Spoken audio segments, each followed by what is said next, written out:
Halloween, a time of fun, to hoist our fears until we're done. But Razzle knows that Halloween won't end when the candy is gone and so are your friends. You can play this back at any time, we'll fill it now with cries and grime. Spooky week, a tradition old, can't stop now, the bell have tolled. So cozy up with your witch's brew, for we have a great show for you. Welcome, guys. Welcome. You didn't introduce us. No, I'm going to be introducing you now. This is kind of a new thing. All right. I'm your host, Zach Maurer. We're joined, as always, by Ryan Havens. Ryan, Greetings. Ben Hagelin. It is I. And Stephen Angie. Hello. So, guys, this is Spooky Week 3. The third one. Third. Dare I say. We said that in Spooky unison. Week the third. The third.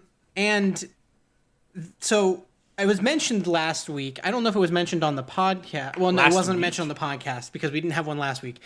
This was the thing that we talked about previously. Ryan has mentioned that the world is spooky, just in general, and it has been for many months. But this is going to be a more lighthearted spook fest. Yay. But yeah, I'm excited to break it down. We're going to have a get to know Razzle for you guys. You guys can get to know us a little more.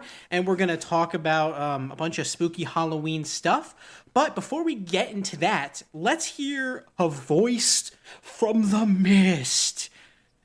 It's Alan.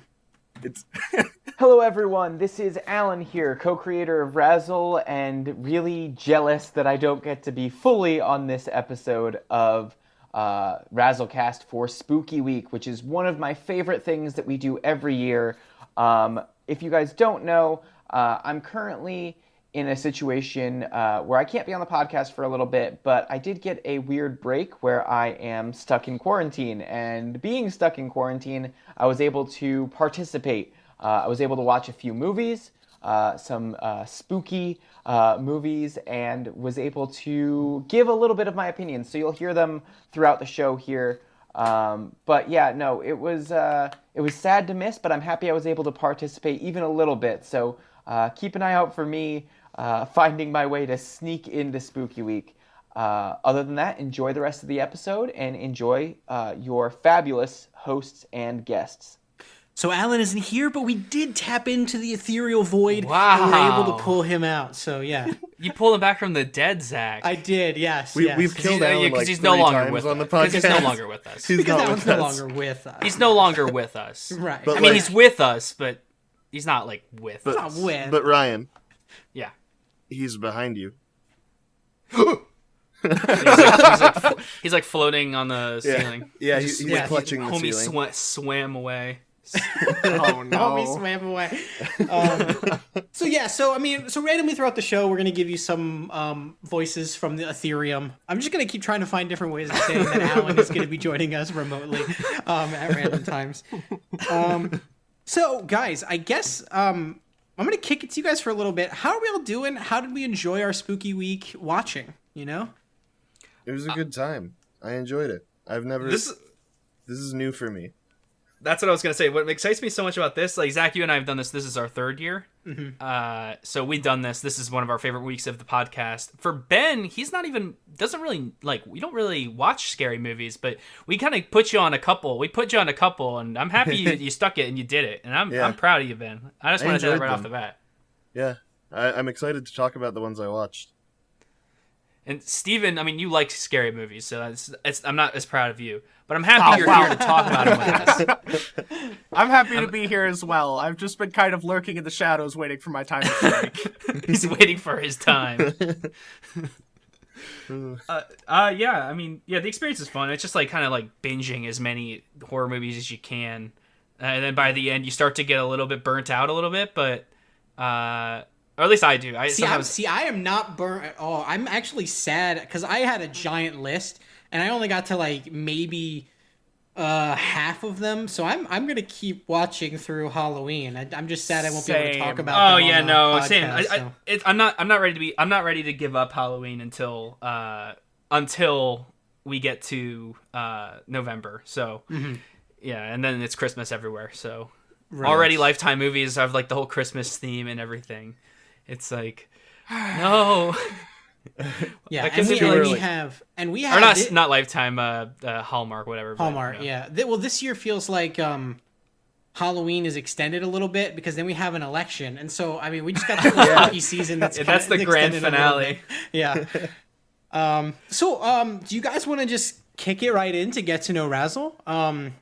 So down. get to know I'm down. Razzle for those who haven't listened. First of all, please do yourself a favor and go back to listen to our other Spooky Week episodes. They're some of my favorite and some of the episodes that I'm like most happy about. So definitely go check those out. But if you guys haven't, and this is your first time where we do a get to know Razzle, we sort of just ask questions and then we just kind of answer them and talk about them. Wow, Yeah. great description of what asking I mean, questions it's basically it. But You got it. yeah. So I guess we'll kick it to our Voice from the Void, which is, I think I'm going to stick with Voice from the Void.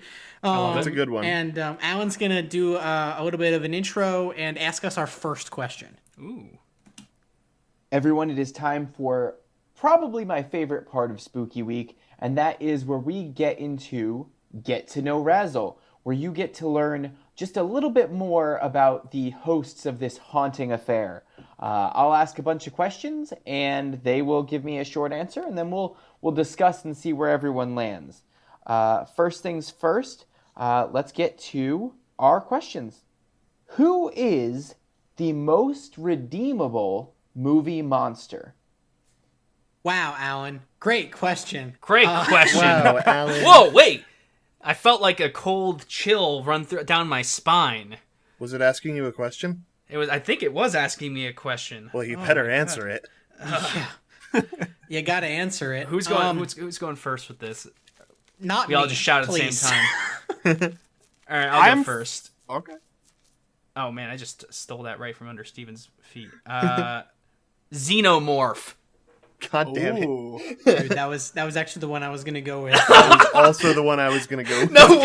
It's mine. It's apparently the one that I think makes the most sense. It is just an animal doing what it Yeah. is meant to Yep. be doing. That It's was where I Exactly. went. It's just survival of the fittest. correct. It didn't ask to be brought aboard. Like it's like saying like a dinosaur isn't like a T-Rex. Like that's just what it is. Right. I guess you could say, I mean, it's not necessarily a horror movie, but it's a movie monster. I guess you could say the dinosaurs from Jurassic Park. They didn't ask to be brought back That's to so life. crazy. Yeah. We got this. I mean, we all watched Alien this week. Yeah.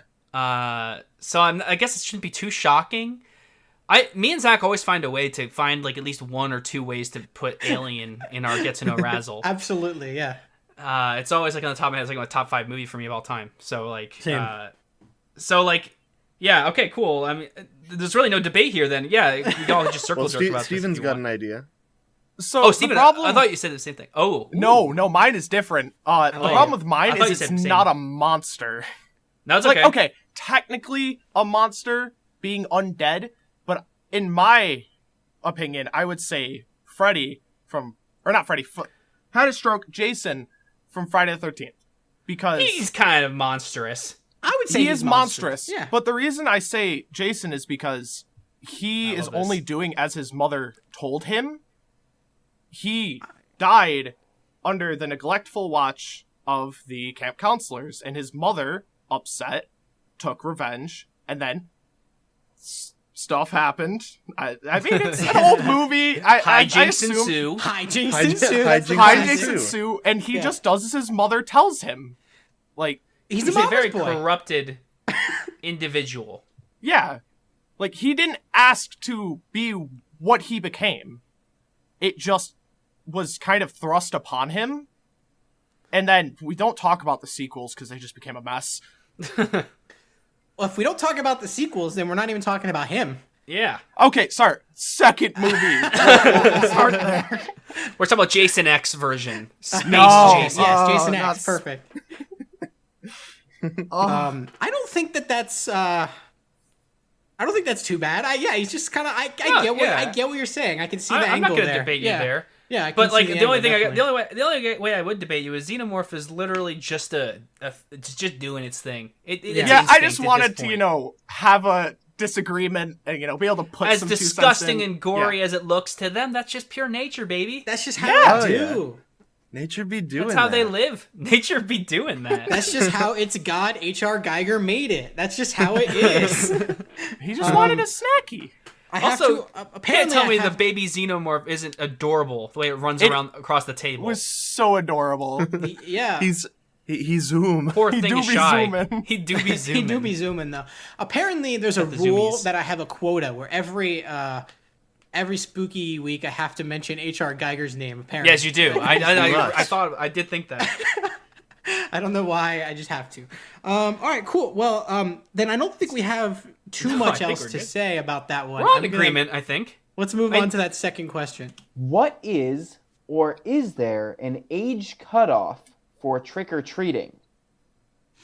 All right, so unless you're okay, let's say this: if you can walk around and still get candy at age 25 and you want to, more power to you. I just think it's socially acceptable to stop around age like 12 or 13. I went with 12. Okay, so Personally. I have an answer for this. So Oh, I have an answer. Oh, okay. So I think that you should stop going. There are two different kinds of trick or treating. There's trick or treating with your family, and there's trick or treating with your friends. And trick or treating with your family stops at 12, but trick or treating with your friends stops at 16. ooh, I disagree. That's interesting. Because Ben. me and my friends Get a used job. to meet up and just walk around. That's why you stop at 16. That's Oh, why wait, you let's get not a debate. job. Let's hear Steven's answer first. I'm kind of in agreement with Ben here. Oh, I didn't think there was gonna be a debate here, but I'm ready. Neither did I listen. So I started the caveat: if you can find a way to get away with it, societally speaking, right? Because we live in a society, people forget that We do, yeah. We really do. Yeah, we really do. And if you can find a way to get away with it, more power to you getting free candy. But at the end of the day, I'm not personally. I'm gonna be like, no, fucking leave my porch. If like a 16-year-old walks up to my Yeah, it porch freaks and me they're like, out. I want candy, be like, no, this is for kids. Leave. Like Maybe when I was 16, I think I probably stopped when I was like 11 or 12. I'm trying to think I think of the when I last stopped. time I went 'Cause trick or treating was 16 with is you and just- Alan, and that was like the last time we did it. Yeah, I we were said probably 16 like 13. as a number, but it might have been like 14. I'm really thinking about it. Because, like, You can feel okay in your opinion. I just Yeah. think you're inherently wrong. Ben, like- there are people that do it it's when like they're a like 16, 18 a and stuff. 16-year-old coming to my porch to ask for candy feels weird. A 16-year-old coming to my porch feels like I'm in a shitty Purge sequel. Yeah, I mean, because it must have been like 14. Because Vance is I was retracting. thinking, no, 16. I was thinking about when I last went trick or treating, and I thought it was more recently than like I'm 2014. like, let's just talk about a 16-year-old coming to your house. This guy's Okay. getting into his shitty Trans Am he spent $750 on and is barely insured and Oh, there's no driving car around the involved. blocks. That's what this 16-year-old is doing. I Okay. don't see it. I don't see it happening. Yeah. Driving for trick or treating is a no unless, Yeah, there's like no. unless there's like a disability involved.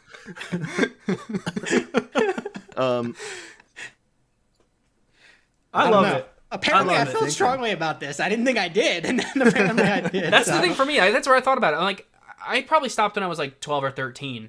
Or maybe it was probably right in that time. I think I strongly feel like it was 12, but maybe not. I don't know.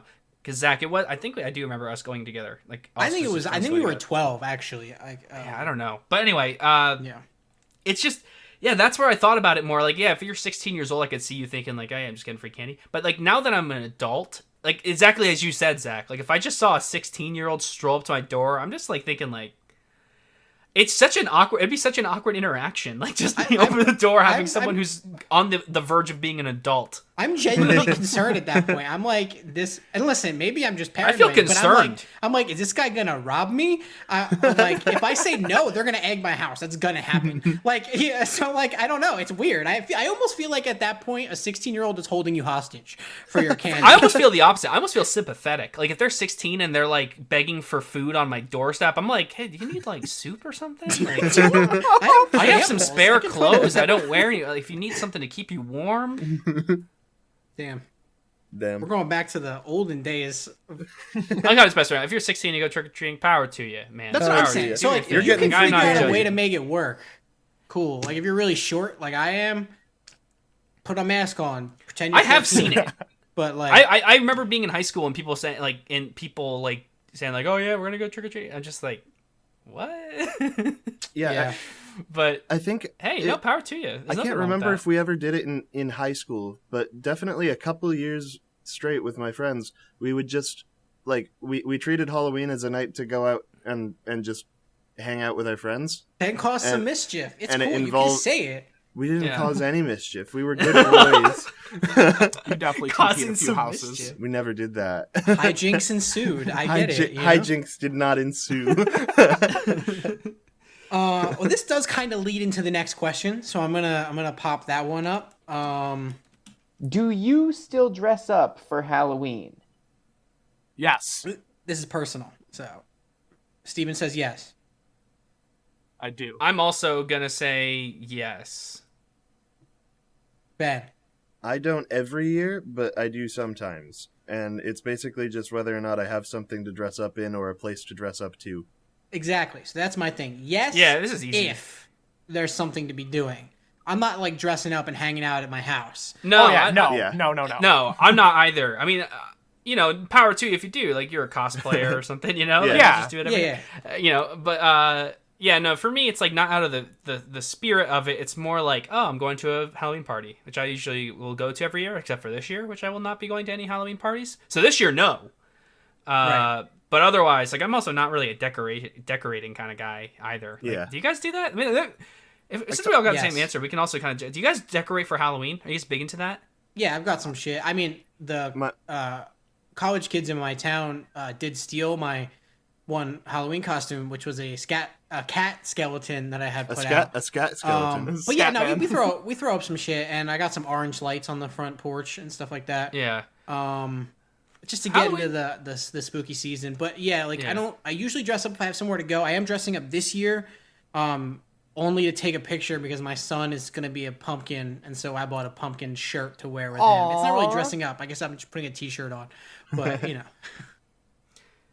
Yeah, for me, I guess. Oh, no, guys, that Ben. On the decorating point, my mom decorates like the porch for trick or treaters. Not in like that hardcore way where it's like a whole like scene leading up to them, but my mom like puts up Halloween decorations and she sits there in her Yeah. witch's hat and gives out candy. That's so your mom. Yeah, right. I love and that. then last year I did I carved a pumpkin and put it outside. That was the thing I did. Carving I like pumpkins carving is pumpkins. fun. One of those cliche actual That's- things that actually is fun. I was gonna say, yeah. So I'm not like, it's weird where like for me it's like with decorating, I'm not really big into it personally. But if I'm in a relationship, or something, or even with just roommates, Yeah. that can be kind of a fun thing. Yeah, Didn't we like- buy like, a little I lo- pumpkin for our we apartment? did. We bought Yeah. a very small pumpkin for our apartment. But so that's when it can be fun, I think. Yeah. But if I like, maybe I don't know. It depends, I guess. I think it sat on the shelf all the way through Thanksgiving. Yeah, we didn't carve it, by the No, way. yeah, no, it was like a very small pumpkin. It fit in the palm of a hand. Twas a gourd. Twas a Yes. gourd. It was a It good wasn't word. cool. Twas a gourd. Gourd. So this next question I can see being a little divisive, but there's a clear winner. Which is the better chocolate bar, Twix or Reese's Cups? There's one answer. I heard two. There's actually one answer to this, and it's What- Reese's. I agree. Okay, it's Reese's. It's Reese's, okay. Okay, All right, thank we're God. all in I feel agreement. like, I I feel thought I like was Alan fighting put for this my question life. in already knowing what I was going to say because every episode, like literally every single one of these Halloween episodes, I've talked about Reese's Cups. Yeah. It is like my go-to favorite chocolate. It's perfect. Twix It is is. like... Twix is good. I like Twix, actually, which is weird because I don't like a lot of chocolate. But, like, peanut butter cups are perfect. Yeah. It's simple. It's chocolate, peanut 10 butter, out of 10. bam. Peanut butter cups are great. It is not my preferred way to eat a Reese's flavoring. We've you like discussed Reese's this. Pieces. I love Reese's Pieces, but Reese's Pieces are the good. Reese's bar is just it's better than Twix, and I like Twix, but it's just better. Yeah, no, Twix are Yeah, good. I don't Twix like is Twix. like... You know what it is? It's a less is more situation. Yes. With Reese's. Like Twix I is think- good. It's just like I just prefer like the chocolate peanut butter. It's just perfect. I think Then the you get, better like, the question little- there. Oh, Go ahead. I was gonna say I think the better question would have been right or left Twix, but go ahead. That would have been an interesting My question. answer That's a would have been throwback. no Twix. Damn. Does Ben not like Twix at all? I don't He like said that, Twix. yeah. I don't What is it like, about Twix? That's a debate now. I don't like caramel. That's the answer. That's understandable. Ah, I okay. just don't like That caramel. old- So Understandable. Yeah. Yeah, I disagree, but, it's a taste bud thing. It's hard to disagree Yeah. with taste buds. Yeah, Yeah. you're wrong. This next one I think we could definitely probably have some... I hope there's some disagreement about. Who would win in a fight? Leatherface or Ghostface? I also don't think this is much of a fight, but, I mean, we'll see, Yeah. What do you guys think? So I haven't seen Texas Chainsaw Massacre, but I think I'm gonna take the guy with a chainsaw over the teenager with a knife. I think that's what I'm taking. That's also what I'm taking. Just So there's apparently Leatherface- not going to be much of a discussion, because Leatherface, I think, is the right answer. yeah. Something you guys aren't thinking about when making this debate, where Leatherface, yes, is a man with a chainsaw, Oh, shit, wait. but Ghostface is two teenagers. I just With thought a you knife. literally were Oh. saying that, and I'm like, fuck, yeah. I forgot. And I he's think two like that's teenagers the with a tricky knife. thing, where this becomes a complicated debate. I think more so than you'd think, because Ghostface takes place in a completely different time period, who is also self-aware of Texas Chainsaw Massacre and other movies. So they have that sentient advantage over Interesting. Leatherface. They know what Leatherface is thinking because they've seen the movie over and over and over again. Yeah, but did you see how And it's big he is? 2-on-1. Okay, so that's He's a saying big that dude. Leatherface is thinking. Leatherface is taking one of them out. Yeah. But Yeah. Leatherface is also kind of an idiot. You see the way he chases around He's kind of a dummy. at the end? Yeah. He kind of slow. He kind of a dummy. I think he could be outsmarted by the horror experts. So he definitely They, can't be they're outsmarted. inside his head. I'm going. Definitely I'm going can't down be- Leatherface. Ghostface. Definitely can't be outsmarted by Stu. But, No, maybe the other guy. Shaggy? His name is escaping it's me. 2v1. We neglect that, and I they know kind they've of- been in his head. I viewed this like a Ghostface as an entity, but no, you're right. It is 2v1, and I think that he they falls are. under the basic. Leatherface Yeah. falls under the basic concept. Like he's just gonna chase you like kind of like an idiot. He got beat Yeah. by a guy with a wrench. Yeah. You know? Fair. It's entirely I fair. think they're in his head. I think they'd fool him. They'd send him on. They'd run around. He'd chase him. They'd run under like zombie rules, like the way they work zombies in zombie movies. One of them would kind of make him chase him walking around a corner. Just They'd tool set up a him little around. trap for him, come behind him, stab him in the back with the knife He'd a few probably times. just yell at him like his brother. just a or man. whatever, I mean, or his Ghostface is- uncle. Yeah. You know guys what? Are, I you might. guys are neglecting I'm not sure the, I You know, can I argue don't. with that. I think Tactical you're right advantage. about this. Actually, The real question is it Leatherface versus Ghostface, or is it Leatherface versus Ghostface with prep time? Ooh. Well, that is a good point. Because if they don't have time to prep, then can't really set anything up while large man with chainsaw chasing. I still after think you. they still. I know. have. Yeah, no, but no, have I they agree. seen the Texas Chainsaw Massacre? Yeah, that's what I'm wondering. Is does this take place Yes. during the time of Leatherface or during the time of Ghostface? Because they never mention the Texas. That's their whole they ne- character. Yeah, but they reference horror movies in general. They talk about like only they have, Randy references the Texas Chainsaw. I'm just splitting hairs here, trying to make my man Leatherface win. at the very least, like Leatherface started the trends of a lot of horror. I mean, so did Halloween, I but think- Halloween and Texas Chainsaw Massacre are like the two like starting slasher movies. I think that it's definitely attribute. closer than I originally expected. Yeah, And the 2v1 is a very good argument. that's a very good point. I Yeah. hadn't even thought of that. Granted, the like chainsaw has an extra reach, has a reach advantage over a knife. It does. Yeah, but it's still I mean, two of them. The lure and bait is the big defining factor in the fight, though. And he doesn't always fight with a chainsaw. True. Sometimes Could he's use a meat clubbing hook. or meat hook. Meat hook. Well, he's meat hooking one of them. But, you know, I'm acknowledging in this fight one of the two is going down. Oh yeah. I think Yeah, so. But- but at that point, is Leatherface gassed? It's possible. Yeah. You possible. Well, I don't think he actually can. That man just runs. He doesn't run fast, but he runs. it almost looks slow Man motion. doesn't Dude, stop. be running. Yeah. All right, chase cool. scene. I think that we might have come to a conclusion. I don't know. It's still up in the air.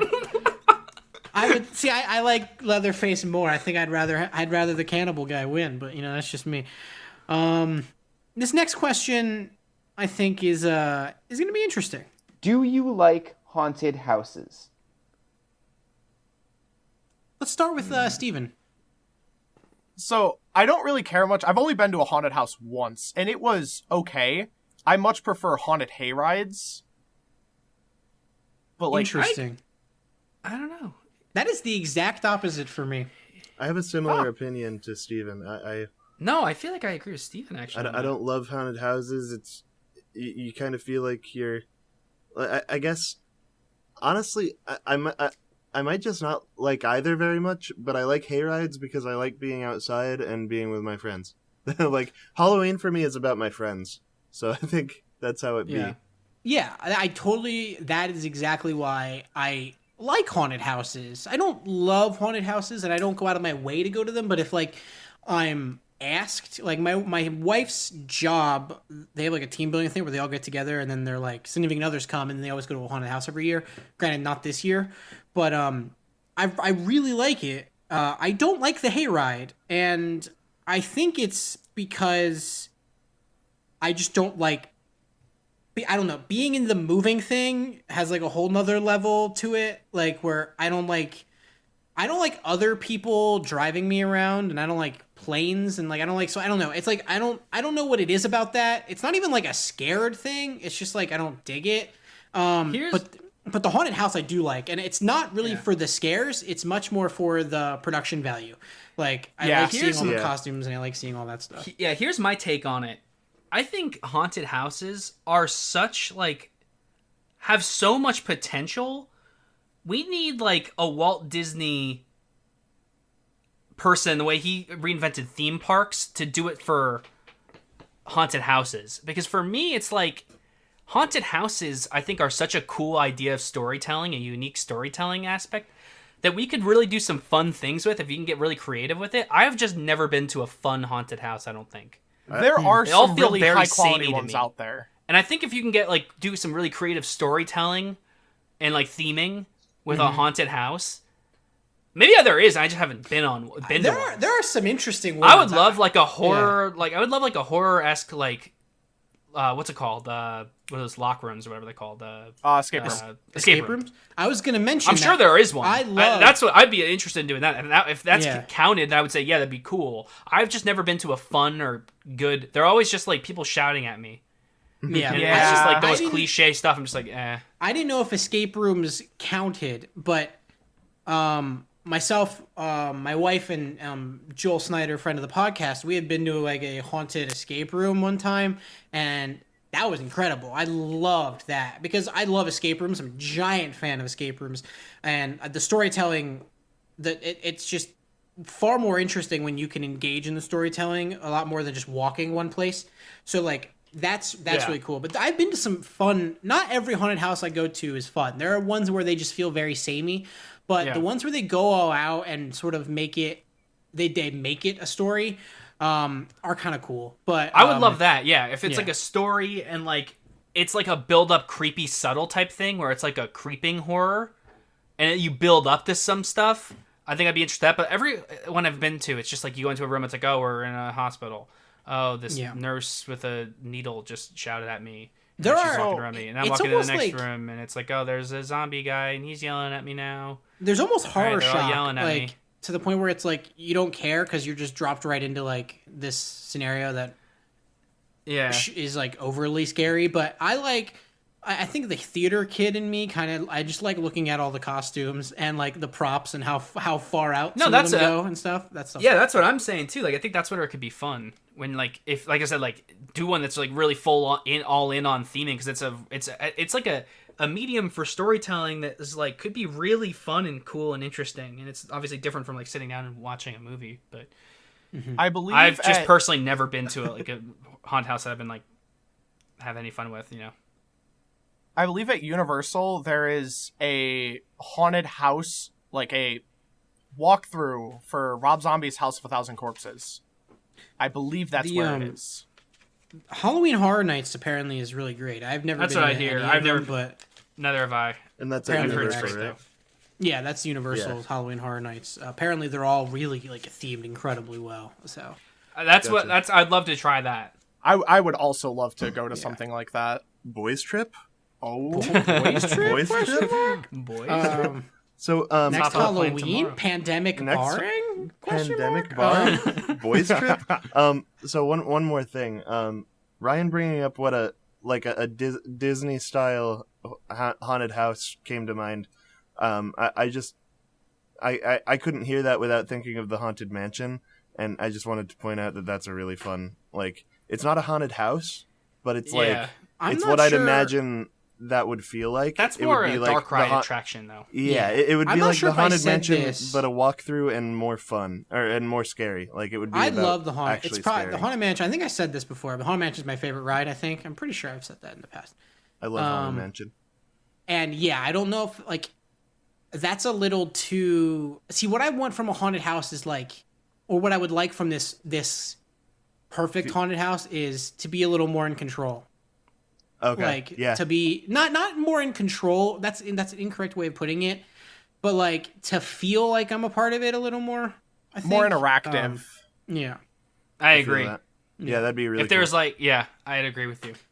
Like, have some kind of I interaction. love live. Improvisation. I love like live actors. storytelling and stuff like that, and I love live spooky in storytelling. But like the overly scary shit, where it's almost like they try too hard sometimes. Like my favorite haunted house that I've ever been to was when I went to the Eastern State Penitentiary, but I didn't go to the kitschy like made up haunted house. We just did like a ghost tour of the penitentiary. I don't even believe in ghosts, but I love ghost stories. I did that too. Yeah. And I think I ghosts- did that and, too. Like walking and like walking around and hearing ghost stories is really fun and really Yeah. great, and I have a blast. And I don't even believe in ghosts, but like That sounds just fun. hearing those stories is great. Yeah. I think one of the haunted I didn't do that. I did hayrides I something went similar to on that. was kind of like that. It was just driving through this farm, and they would like tell stories of things that probably didn't actually happen at that farm, but it had that energy, and it was a lot of fun. Yeah. Yeah. I did one at Gettysburg as well, and that was great as well. I did something similar to that one time. That was the one experience where I wouldn't have never even considered it like a haunted house, because it wasn't like actors coming at you. Like I always picture like overly dressed costumes, like I'm shouting at you. Yeah. But like that would be something that would fit similarly, and I had fun with that. I thought that was like a fun, like weird experience. Yeah, I'm ready to move on. I didn't think that question would get that much out of us, but I love it and I dig it. So here's the next one. You have to watch every Tim Burton directed movie in one sitting. Are you excited or are you dreading it? So One sitting? in one sitting. So am I dreading it? Yeah, that's just a lot of movies. Yeah. Let's we watched- rephrase that, because if it was in one sitting, like that's like more than 24 hours. We That's watched like, all the Star Wars movies, and I that's was like 2 like, straight that was days. hard. So like, in one sitting, I'm dreading it. Yeah, but Yeah, in no. like Let's one change week, it. Let's change it. Like we did a week. Like let's make it like we did maybe not a week. Maybe if we made it 2 weeks. We could, like I don't want to make this about like me The having length. to cram Yeah. this. I want it to be more about I watched these movies in a row. Yeah. well, if that's the question, then I'm not dreading it because I just like watching movies, and so it'd be interesting. I don't really like Tim Burton that much. I mean, I like some of his movies, but like, I would be interested to see his vision so clearly laid out across, so many years. I'm not saying I would dread it. Dread's a strong word, I think. So I think I would be excited about it, which is weird. Because when I first read the question, I mean, obviously, like the one sitting, I was like, hell no. But then I kind of tried to take my head out of it. And I think I think he gets too much flack. I think he has a lot of really good movies that I haven't seen in a long time. Like, obviously, I guess we'd start with what Pee-wee's Big Adventure. Was that his first directed movie? I should. I forget I'm pretty sure that's that was Tim Burton. yeah, And then it was like like like Beetlejuice and like the Batman movies that he did. He did the first they're two. good. I mean, they're definitely good. I'm Like, not saying that like Ed His Wood's a bad, good but the movie. problem is like his bad movies aren't like so bad it's funny bad. They're just kind of like, oh god, bad. So that's Yeah. the only thing that would Yeah. kind of make it tough. But otherwise, like, there's a lot of really good movies that I haven't seen in a long time. So I think I'd have fun with it. I wouldn't be like the most excited, but I'd be like, yeah, you know, I'd be willing to do it. If you guys were all like, we're gonna do this, I'd be like, yeah, sure, right, yeah, why not? I think I would guess. enjoy Sure. myself. Yeah, that's what I think. Dread is just a little harsh because I definitely wouldn't dread it, but I would actually be excited to see his vision. It's just, you know, We'd have to watch Alice in Wonderland and Dark Shadows back to back. Oh no. I take it back. Oh man, I'm just kidding. I'm dreading it now. What Ryan brought up was a point for me, was that I would be excited if I had like a group of people that were doing it and we were all gonna like talk about it after.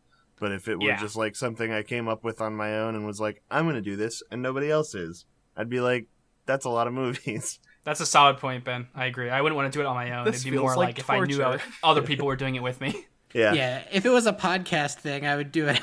Yeah. Yeah, if I was doing it myself, I'd be like, yeah, nah. Was Alan suggesting that for a podcast? Future Might have podcast? been. Question mark. Future podcast? Steven, what did you say? I don't remember what you said. I said that I would probably find it to be enjoyable. I have quite a few Tim Burton movies that I at least somewhat enjoy a fair bit. There are definitely the ones that I just get really bored during or have seen way too many times to where they've lost their charm. But there's still plenty of Tim Burton movies that I haven't watched that I would still be okay with taking the time and setting it aside and watching all of them. Like, I think it would be an enjoyable experience. I mean, there's no question in my mind. Like, the guy is talented. He's got a very specific vision. It's just there's like 4 or 5 movies I really like of his, but the rest of them I think might be kind of hard, you know. But yeah, Which 4 or 5 would they? I'm gonna look up his IMDb. I'm pretty sure there's a lot more than 4 or 5 that I really like. Maybe I also don't know if I've ever seen Let me all of his see. movies either. Let me see if I can go through his list here. Let's see. Sweeney Todd. Sweeney Todd wasn't bad. It's pretty good. I enjoyed Sweeney Todd. I'm Corpse not a fan Bride? of that Sweeney Todd movie. Corpse Bride is really good. Corpse Bride's great. Corpse Bride is so good. Let's see. I haven't seen Big Fish since I was a kid, but I remember liking it. I don't know if it would hold up. I saw though. Big Fish as a kid. I liked that. I Sleepy feel like. Hollow is fun. It's not great, but it's fun. Never seen I Sleepy enjoyed Hollow. Sleepy Hollow. Ed Wood is pretty good. I like Ed Wood's a good movie. Both Batman movies I like. Edward Scissorhands, I love that movie. Edward Scissorhands, Beetlejuice is good. Beetlejuice, and then that's it. And then Pee-wee's. I don't think I've ever seen Pee-wee's Big Adventure. That'd be it. I've never seen Frankenweenie, but people like that movie a lot. So Yeah. I think it's mostly because the movie's cute. I think it would. I think it would be. I don't know. It wouldn't be the worst ever. Dread is a harsh word. I definitely would not Yeah. dread it. That's for sure. I would rather do it than die. And That's fair. Run from it. Yeah. All right. Sweet. So let's move on here. What is the number one quality necessary for a horror movie? Guys? I'm gonna say atmosphere. Stole mine. It's a good. No, it's good. Yeah, I think it's about creating that sort of like aura of fear, and like Alan said, tension on his line, and it's like a similar idea there. Like it kind of gives you this like you're on edge because of the atmosphere. That's what I'd say. I'd say it's important for me. Suspense. How the context is in the narrative is everything, and that's just like it's what Hitchcock basically taught us. Like scene to scene leading to the next is the most important element I think of really any movie, but in horror I think it's also just like so important. Carrying momentum scene to scene, and I think building that suspense from character action is just the most important part of any horror movie, because I think that's the most important part, is getting into the shoes of the characters so you can experience the same fears.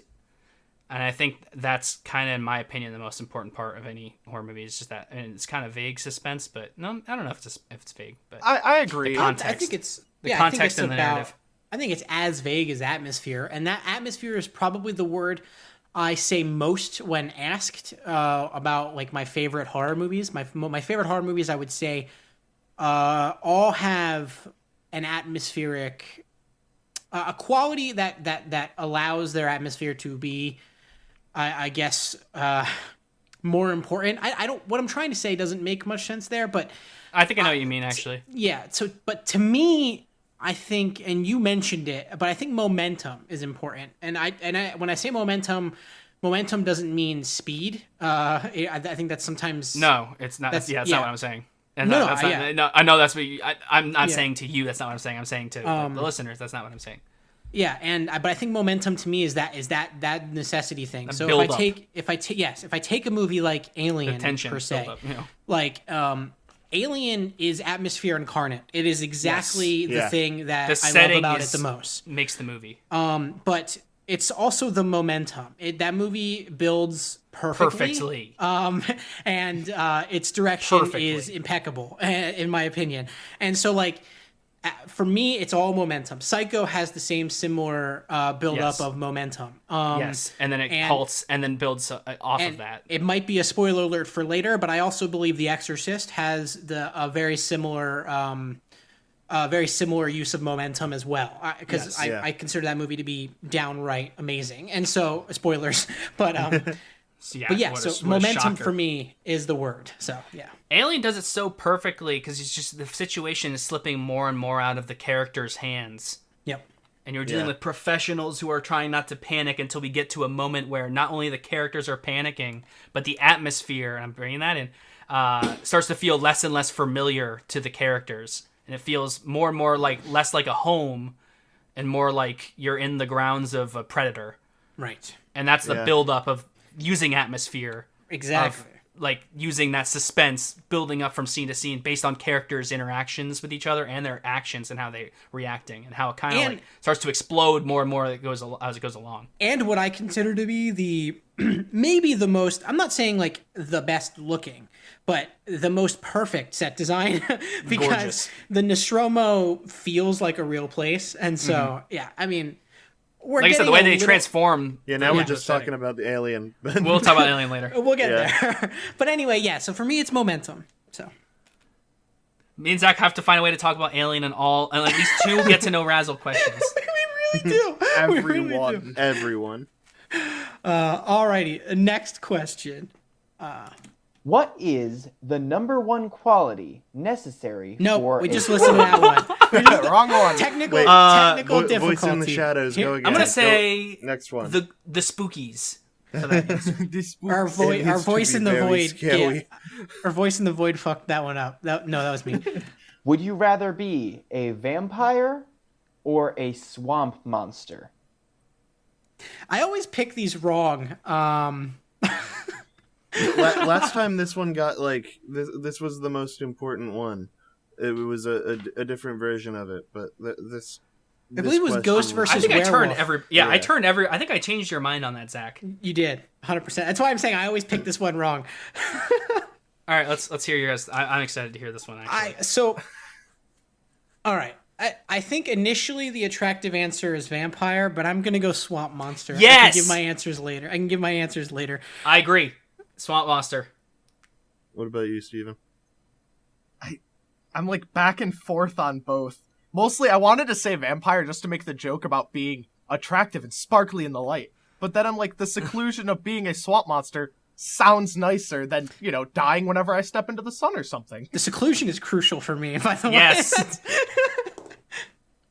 Go ahead, Ben. Man, Or no, you guys pick. Both you pick right now. No time to think about Swamp monster. vampire. There. All right, Ben. All Let's right, hear some you discussion. first. Thank you. Go ahead. All right. I had thoughts on it earlier, and I think I just forgot the whole dying in the light thing. You know what? That's like the biggest thing. No, it's not.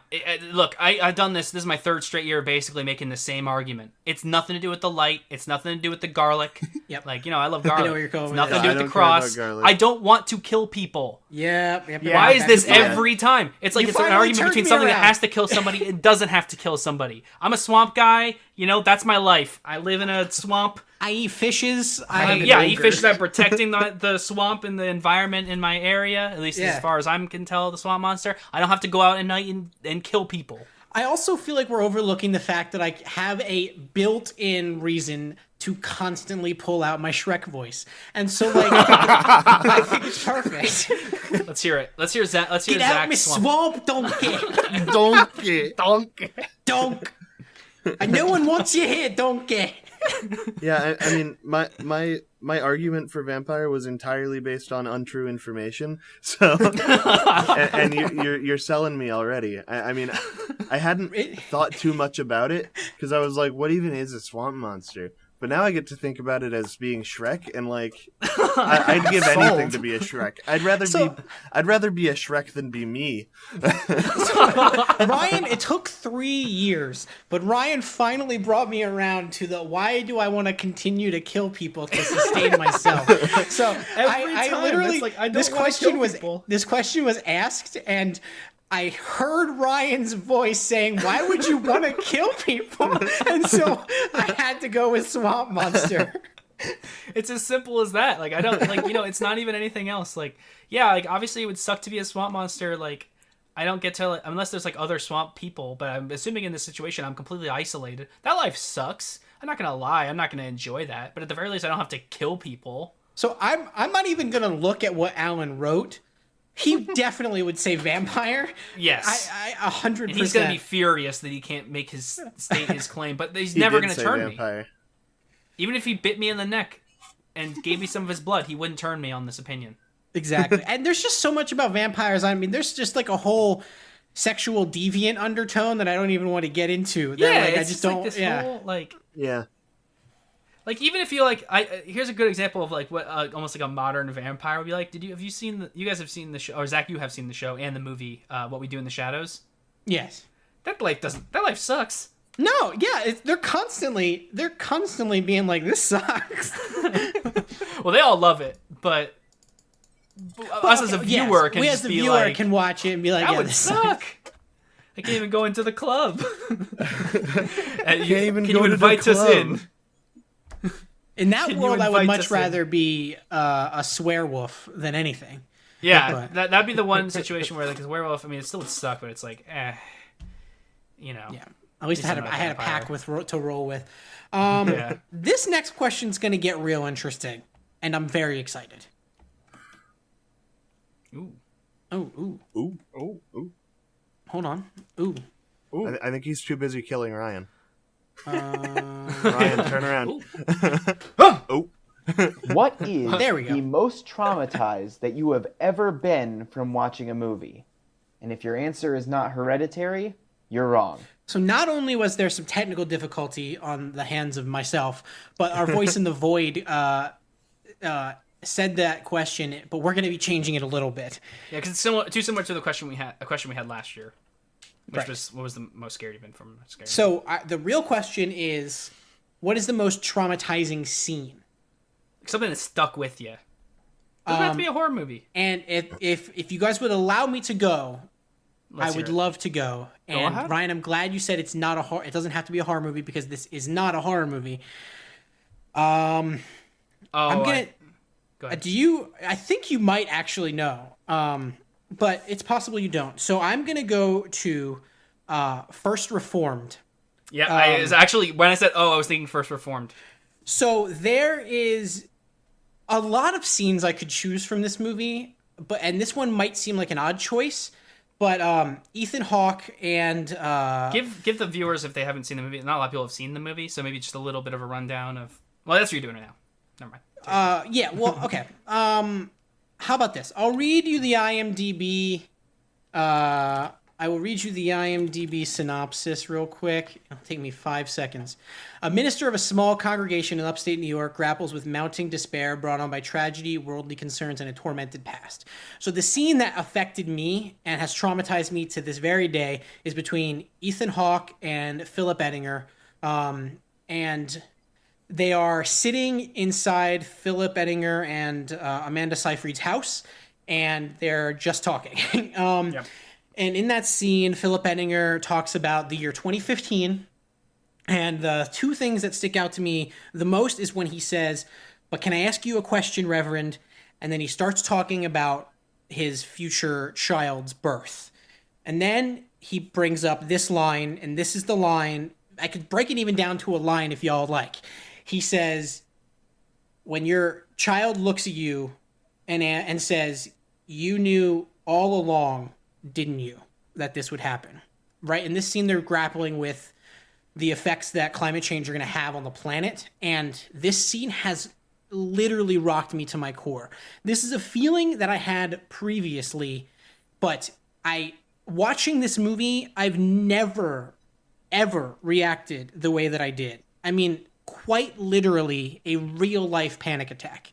And I had to stop it.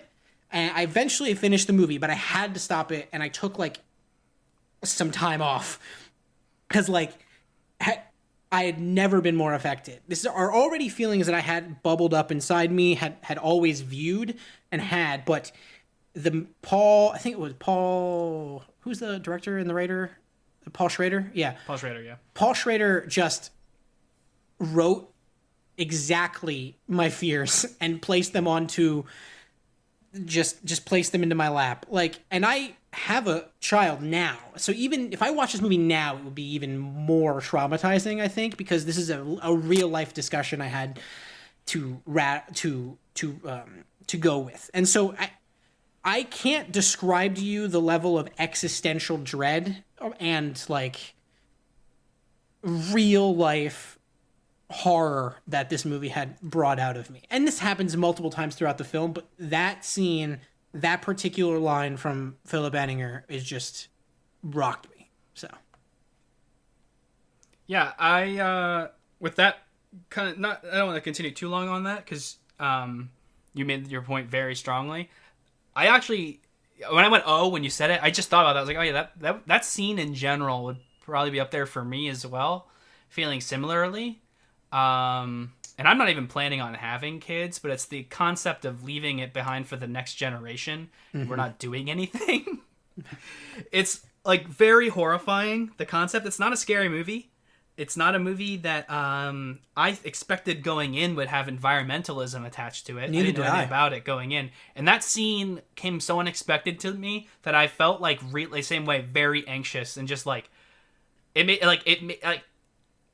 it took me out of the movie, but in a way that's good, because usually when I say a scene took me out of the movie, it's bad. But in that way, it made me almost stop thinking about the movie and just start thinking about everything else, and it was just I felt terrible after that scene. So I that's not my pick, and I'm gonna keep my pick because it's maybe a little more fun. But that one, that might actually be it. I got a little dread there, sorry, but no, yeah. When this question was asked, I literally was there's one answer for me. I don't know why I didn't even think about that. Yeah. When do you guys want to go? Sure, I'll go. Mine is significantly less existential than that. I sucked the fun out of the room. It's okay. We can say it. It's fine. And I hadn't thought of not horror movies. So what came to mind for me, the one from this week of watching movies that has stuck in my mind for the longest is the scene in It Follows where she opens the door and it's just the girl out yes. there, and then the tall dude shows up for the first time. Yes, that fucked me up, dude. Man, that is a scene. That's a scene that sticks with everybody. Yeah. Yeah. And then just one that came to mind suddenly, that's a little funnier and not from a horror movie. When I was a kid, these are always the best stories. When I was a kid, I had to like walk out of the room during the Polar Express scene in the dark train car with all the wacky creepy toys. I couldn't handle that, bro. Like 8-year-old Ben was out. He did not like that. Oh, I love it. Steven. So, upon hearing Zach's, it got me to rethink mine a bit, but I think I'm gonna stick to what I was originally thinking. Oh, okay, All never mind. All right. We can hear both, I can say both. So the one that I was originally thinking was back when it first came out, 2005, when my parents sat me down and watched An American Haunting with me. Just the first scene of the invisible figure, can't see it, lifting the girl by the throat, traumatized me. I could not sleep. I was laying on the couch. I could not move. I was terrified. I couldn't deal with, like, being that young and just seeing someone be lifted up and choked by something I couldn't see. I could not process it. It fucked them up. It fucked them up, man. Couldn't handle it. And the much more personal one to me, I can't even think of, like, an exact scene to, like, really explain it, but overall just the dread I felt was the first time I watched It Chapter 1. And, like, just anything to do with Georgie hurt me because, like, I constantly think of how much it would hurt me to lose my little brother. Yeah. And then it just breaks me. Relatable. Yeah, that's I have- very relatable. I have two answers. That one Zach said was excellent though, and that might be it for me. And I'm gonna make it quick because it is another like sad one. The scene in Hereditary when Toni Collette's character, what's her name again? Her character's name, I can't even think of it. Wow, neither can I. Annie. When she walks Annie. out, Annie. Yeah, Annie. When she walks out to the scene, the continuation of her walking out to the car and witnessing her daughter. Spoiler alert for Hereditary. This is the first year we're gonna spoil Hereditary, and she sees her, and you don't even see it, but you hear it. Her reacting to her daughter being killed, and the scene even directly after. If I had to pick one, I don't know if I continue all as one, but even mostly the scene right after when she's like wailing on the ground is like the most realistic look at grief that I've ever seen in a movie, because I've like firsthand experienced that. Me and my brother, I'll never forget that day as a kid, finding that out and seeing that in the movie. I remembered feeling like my stomach, like I've never felt so tense in a scene and just felt so uncomfortable, and like I wanted to get up and leave, not even from a scary part of the movie, but just from like witnessing that and kind of like revisioning like that aspect of my life. It was just so haunting. It still makes me cringe and like get shaky watching the scene, even though I've seen the movie like 5 or 6 times since I've seen it. So that scene. So that's one, like, whatever one. But my more fun one, there's a scene from, I saw this movie like maybe 4, 5, or 6 years ago. It's been a long time. I don't even remember how long it's been, but it's a scene that's always stuck with me. And it's just like really freaks me out. Maybe it's even been longer. It might have been like 8 or 9 years ago, actually. I don't know if you guys have seen this movie called Fire in the Sky. It's a alien abduction horror movie. No, never. It's like an alien. not seen The movie's like okay, but the scene that really gets to me is there's like an alien experiment scene that is just like ties on like all of my worst fears. First, like the existentialism of like that happening in general, and also like it's very claustrophobic. They tie him down with this like cloth where they're completely trapped, and they like cut open little slits for his mouth and his eye, and they like shove stuff down his throat and like put like shove stuff down his throat, and like this whole scene and he's just screaming the whole time. And it's funny, like the aliens aren't even scary looking, but how simple it is, and how you take it into the context of like thinking of like us like, doing experimentation on like other living things without it's very animalistic, the scene. And it's just like I can't even watch the scene. I looked it up because I was trying to think of like what I'd pick for this answer, and I remembered that scene. I remembered like because I think about it sometimes, and I looked up and watched the scene again, and like I almost couldn't sit and watch it. I actually am gonna send it to you guys. I want you guys to check it out. Don't even watch the movie. Don't worry about it. I want to send you guys, not right now to watch, but like check it out later and then have nightmares. Oh boy. Definitely. It's not, Zach, I actually think it'll horrify you. Okay. Now that I'm thinking about it. Okay. But it definitely ties on like a bunch of my fears, like claustrophobia and like that kind of existential concept. It's just like, and kind of how it's just all completely out of the hands. Yeah, it's that scene really like effed me up, like, you know. But yeah. So cool. Great. That's it. I feel. So you Great. guys all had horror movies, and I had the Polar Express. Oh, granted, I didn't have a horror. You didn't movie, have a but horror movie either. I did have, the existential dread of the greatest disaster that will ever befall man. Yeah. But, that's fine. Let's move on. Was that the So last guys, question? That was the last question. We did it. So now we're gonna talk about what movies we watched and break it down. How do we want to go about doing that, guys? What do you guys think would be the best way to sort of go over what we? Well, there were some movies that we all watched together. Maybe do we want to start on working our way through some of those? I think that would be Yeah. the best way Yeah. to start. We can go. What we could do is we could talk about all of the mandatory movies, and then maybe we could go in an order, and each of us talks about a movie that we watched, and then if anyone else watched that movie, they can chime in during that time, and then once everybody's talked about all the movies they watched, then we're done. Damn, Ben's Sounds hitting good. us with the I'm down. Ben's hitting us Strats? with the plan. I Big like brain, big wrinkle it. Big brain, brain. Ben. What's the first one? What we got?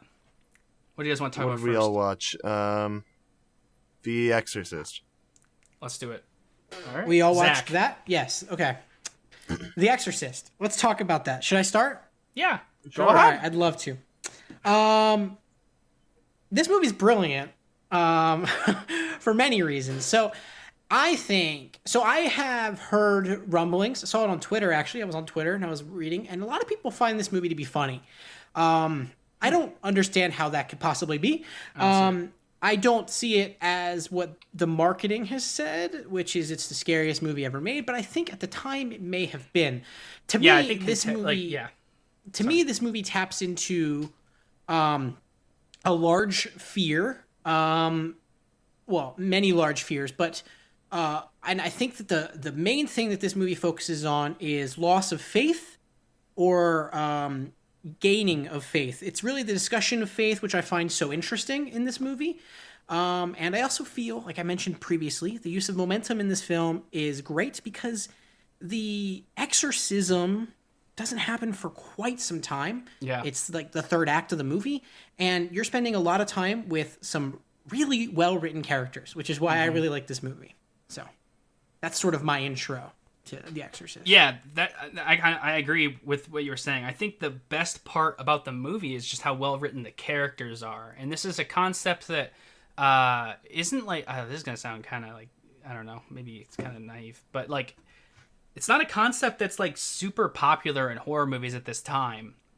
I'm not saying horror movies were bad. It's just like this is just it introduces a lot of really cool concepts with the characters, especially regarding religion, as you were saying, Zach, and just like different family dynamics, and it's just a really solid build up to that like moment towards the end, as you were saying, the actual exorcism.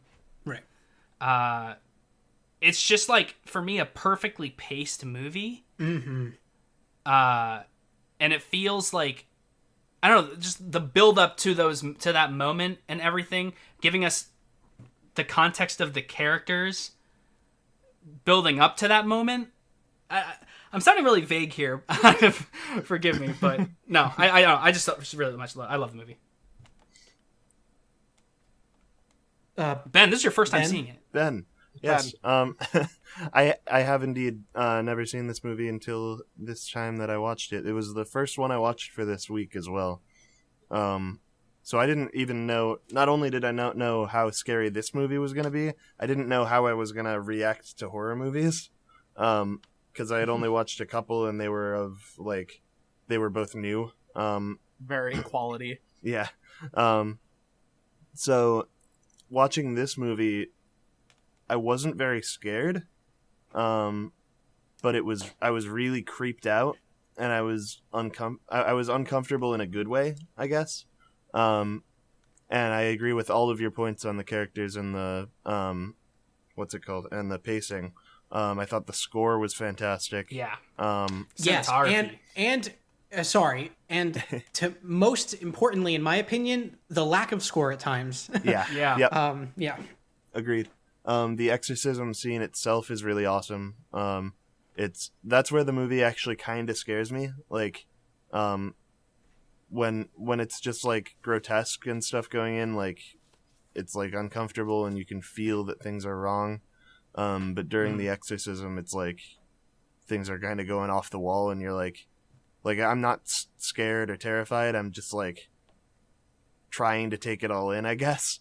Yeah. And that scene is really awesome. I liked a lot about this movie. I didn't really have very many issues with it. It didn't feel too long, even though it was 2 hours long. It just didn't feel like I had a good time all the way through. I'm going to ask Steven right before I get to you. I really want to hear all that. Did everyone watch the 2 hour and 2 minute version, or did anyone watch the director's cut that's 11 minutes longer? I don't know. I believe I I watched seen both director's cut. I've seen both as well. I like the theatrical release better, but Yes. I think I had the theatrical release. Yeah, I did. So the reason I know I had the theatrical release is because the only thing I knew about The Exorcist was the spider walk scene, and I was going through the whole thing waiting for the spider walk scene, and it wasn't there. yeah, okay. So I watched the director's cut because Spider-Walk was there. Yep. Gotcha. Steven, Because that was all I had seen of this movie was the spider walk scene, and then it wasn't there, and I was like, so I looked it up, and it was in the director's cut. So for me, it was a very interesting first watch for me because I decided for some reason to watch it at 1 a.m. Yeah. So I'm just sitting there in my chair watching the movie, and I'm like, this is really good. And it surprised me because I haven't gone back and watched too many classic horror movies, which I have been planning to get around to. And like starting with that felt really like it gave me a lot of motivation to go back and check out other classical, like the big horror movies from the golden era of like, I'm just rambling because you guys covered all of the good points and I'm just like last rotation. No, I think that's entirely valid. For me, filmmakers in the 70s were on some different shit. I mean, that's just a fact. Like, I love going back to even what you guys were saying, Ben, earlier when you were talking about atmosphere. Yeah. The visual filmmaking in this movie is so good. Yeah. Its It use really of is. lighting and color is just like gorgeous to look at from scene to scene. And those are movies that a lot of times stick with me longer. I love when a movie looks good. Yep. When it uses color right and lighting right. So many scenes during the actual exorcism scene. Its use of the color red is just like so perfectly used because it's like it keeps it like very toned down color, but the color red always pops so bright. Yeah. Mm-hmm. Its use of lighting just in general, like, you know, obviously, like as I was saying, like during the actual exorcism scenes, but many other scenes when you get a profile view of a person's perspective or you look into the eyes of somebody, they do such a beautiful job of like illuminating enough light on the eyes to really like get a good look in the eyes, if that makes any sense. Just in general, the lighting is just like so masterfully done in this movie, and it's something I feel like that's really overlooked.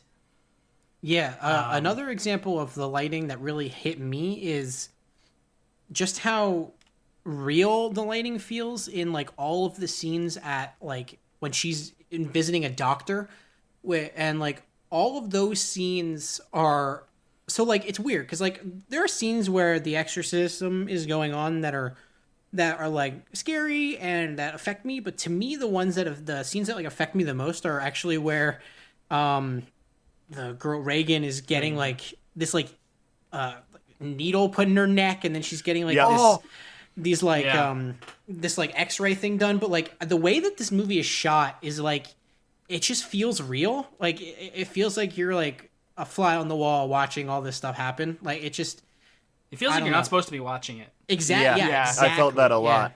And but those scenes really fucked me up. Like those, every time I watch this movie, I'm like, oh yeah, these hospital scenes really get to me. It makes these doctors seem scarier than anything. The scene where the blood like shoots out of her neck, that hit. That made me so Yo, uncomfortable. fun fact, not really fun, weird fact about that scene: the guy that is doing that procedure on her, in real life, that actor was a serial killer, Oh. like a real life serial killer. I heard. I've heard a lot of stuff about the production of this movie that involves some creepy shit. Like there were like multiple deaths before the movie came out. Yeah, Shudder has cast. a really interesting series on this called. It's on a bunch of different movies, but it's called Cursed Films, and this is in there. It's really interesting. But yeah, and one thing when you guys were talking about like visual spectacle in this movie, one scene that sticks with me, like the biggest, I think the thing that sticks with me most in the exorcism scene is when the stone statue thing appears behind, and it's like that fog light coming out, and it's like blue and white. It's like that blue. Yes. That's what I was talking about. It's just so it's brilliant. so cool. The way the lighting in the fog that they kind of create, so it creates like this almost obscured vision. Yeah, It's gorgeous. and that's when you realize why they showed like 20 minutes in the desert beforehand. You're like, oh, in Iraq, that's why that happened. So that, I really like the way that all comes together at the end. I had to watch like a ending explained video to figure everything out. I was like, oh, really? wait, yeah. I understood most of what they said, but I needed a little extra, and that was interesting to watch. But yeah, it's a horror classic, guys. I think we're all on the same page there. It's an excellent movie. I think we should probably consider moving on because there's so many movies. Definitely. I feel like it should be like the Disney movies where we keep talking, but it's like no, I'm absolutely fine with moving on, and I think we should. I think these first 5 movies are going to be the ones we'll want to talk about the most. But I felt like we said everything that needed to be said about Exorcist. Yeah, or to 4 me, or 5. I don't remember the real how many glory there were. lies in the character work. I absolutely love this movie. Yeah. Smart horror, man. Smart horror. Yeah, exactly. All right, so the next movie, why don't we talk about Hereditary? Because we all watched that as well. Yeah, that's a great jumping off point from The Exorcist. boy. This feels like the edgy older sister. Yeah. Definitely. Or edgy younger sister. Oh boy. Steven, was this your first time watching Hereditary? It was. All right, so Steven and Ben, I would like you guys to start because it was your first times. You guys were Hereditary virgins. Oh my lord. I feel different now. Like just the constant feeling of dread. Like the thing I loved the most about the movie was just the subtlety and everything. Like the constant details in the background hinting at everything to come or what was happening and really going on, and just being able to pick up on those and start to put the pieces together to see the bigger picture was so good. And you don't get that a lot, especially nowadays in horror movies. There were so many scenes that just literally had me shaking.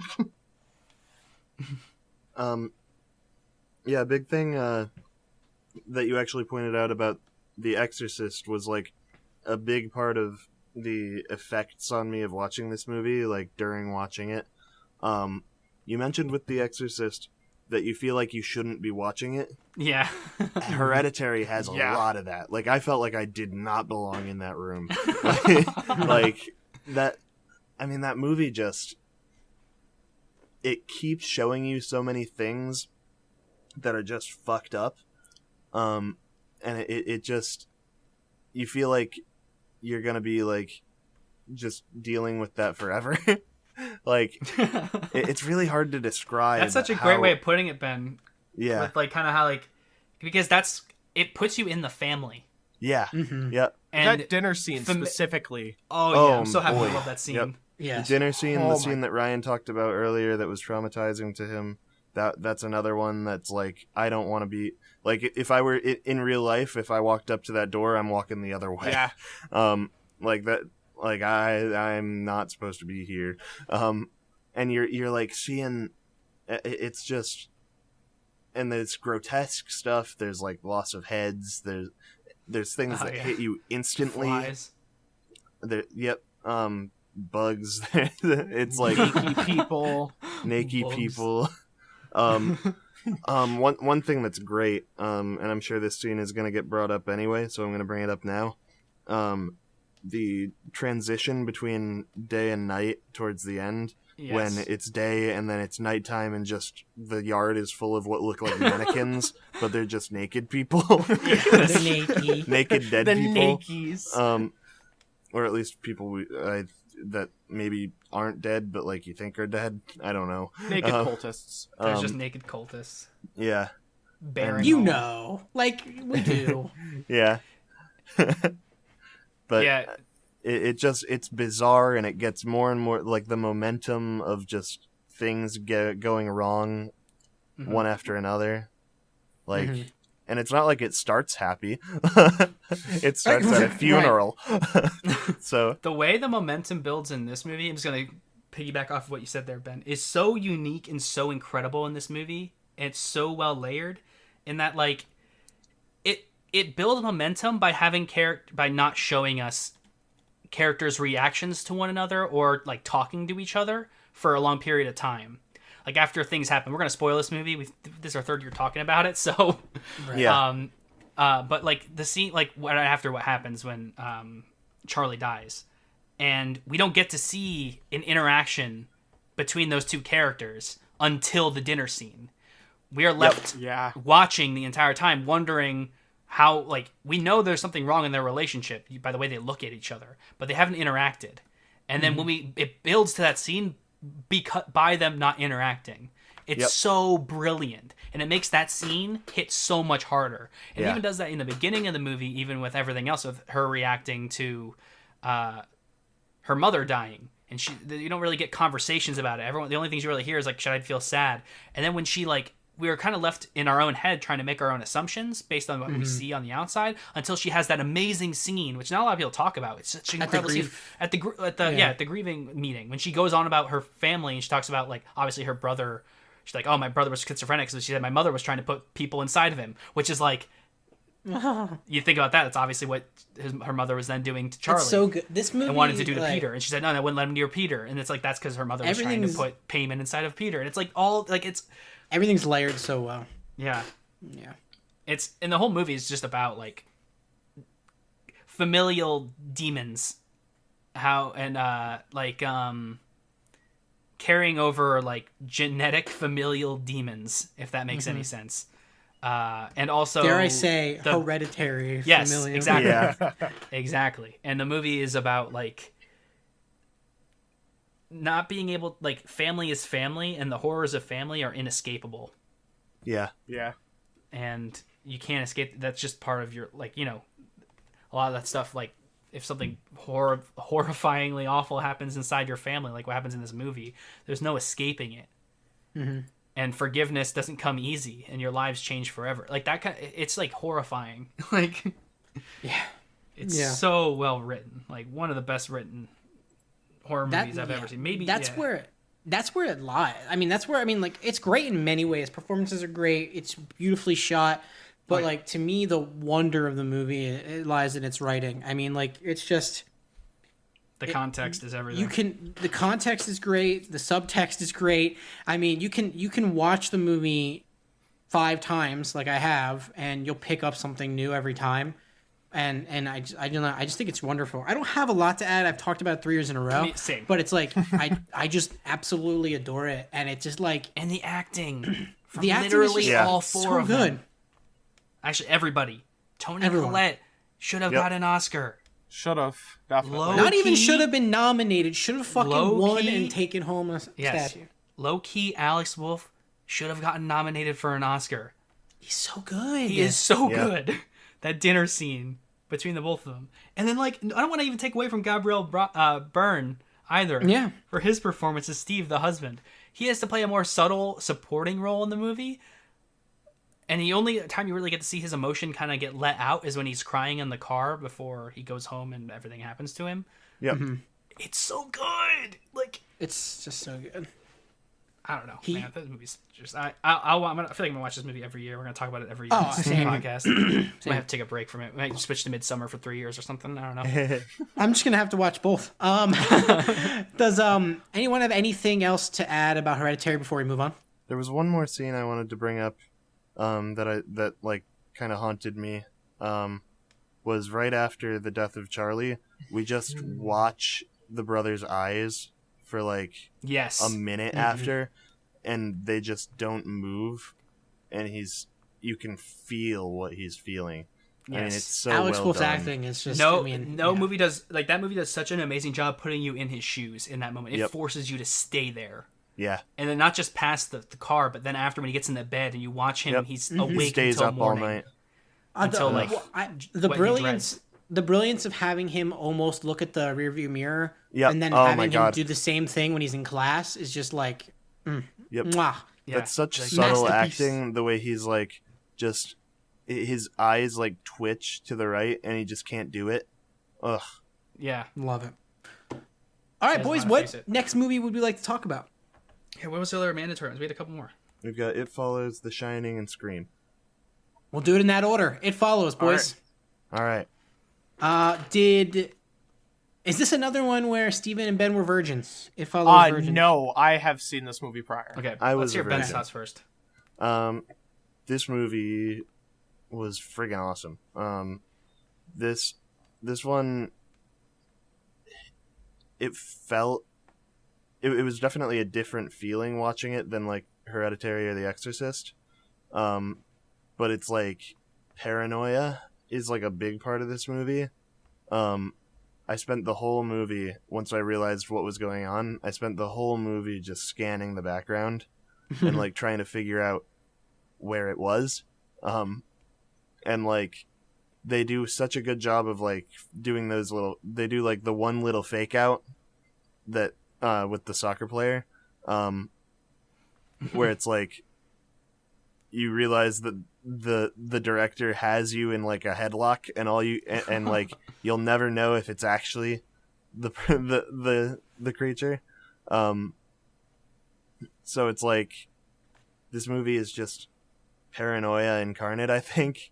And it does a really good job of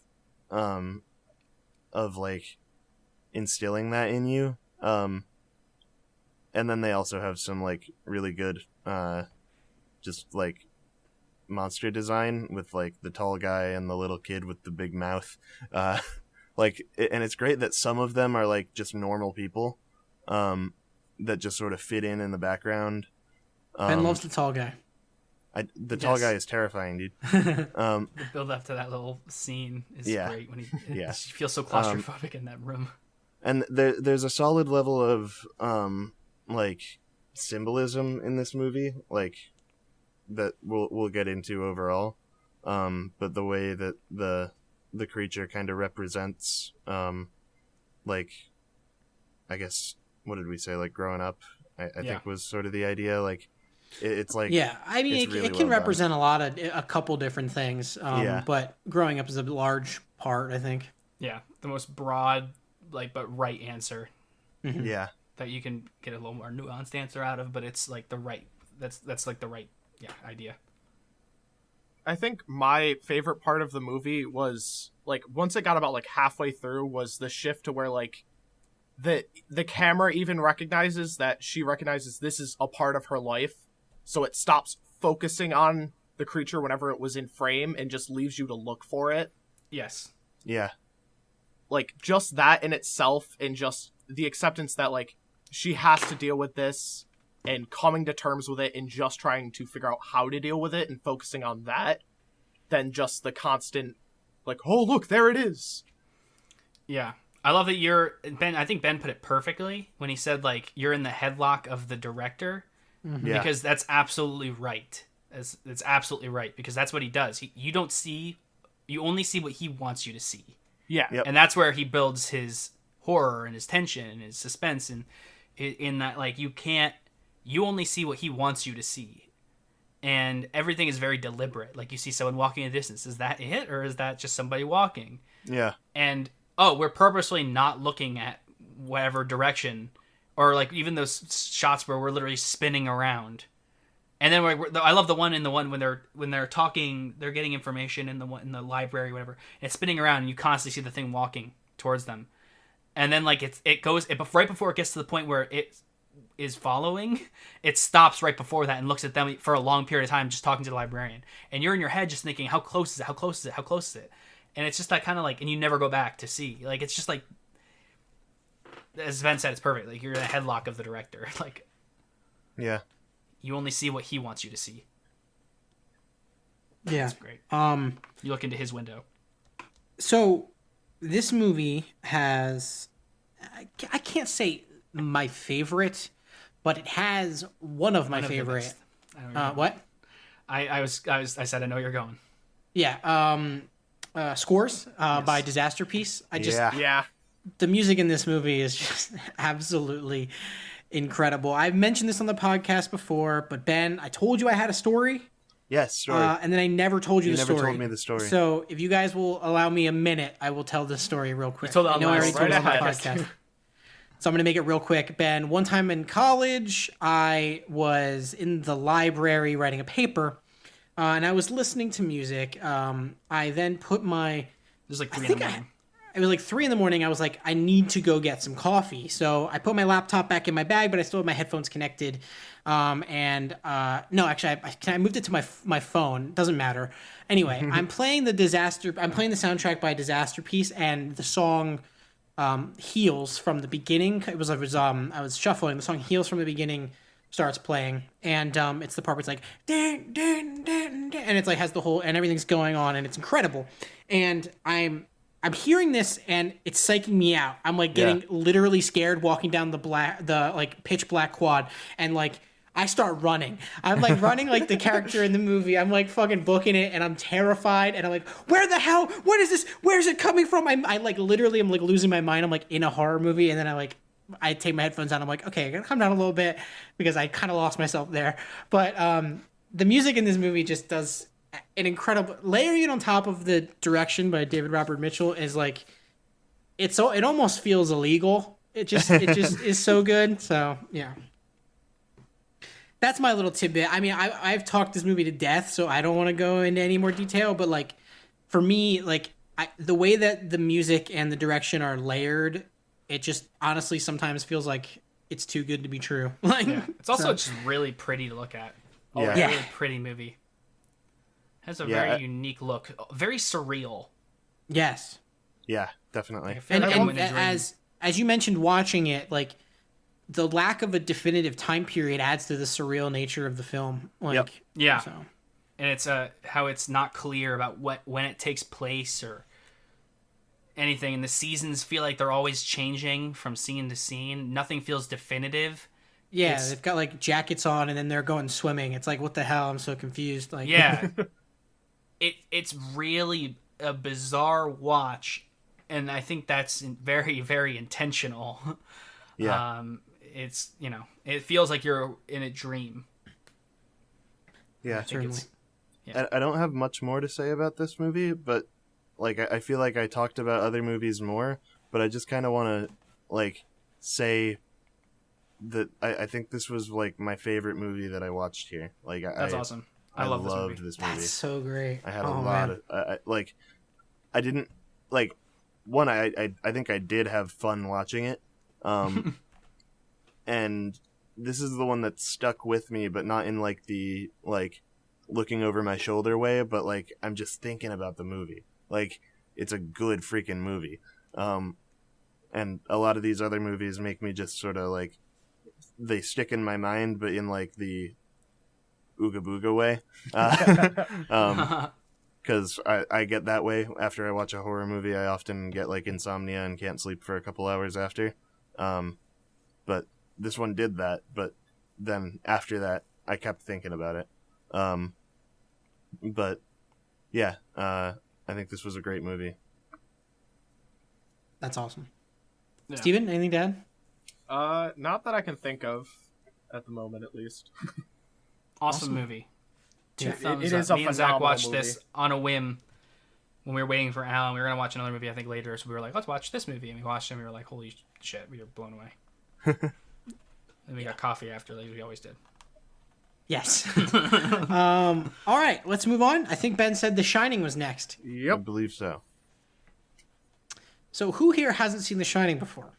I had not. Me and Steven both Let's have hear not. it. You guys are both Shining virgins. All right. All right, I'll go first. So The Shining, this was one of the ones that had been built up the most for me. Like, I had heard tons of people talk about The Shining being like the movie that it is, being like crazy, like iconic slasher horror, and like even more than that, really.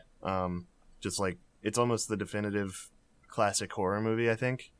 Along with a couple of others. But when I was watching it, so I had that level of expectation. I didn't know it was going to be 2.5 hours long.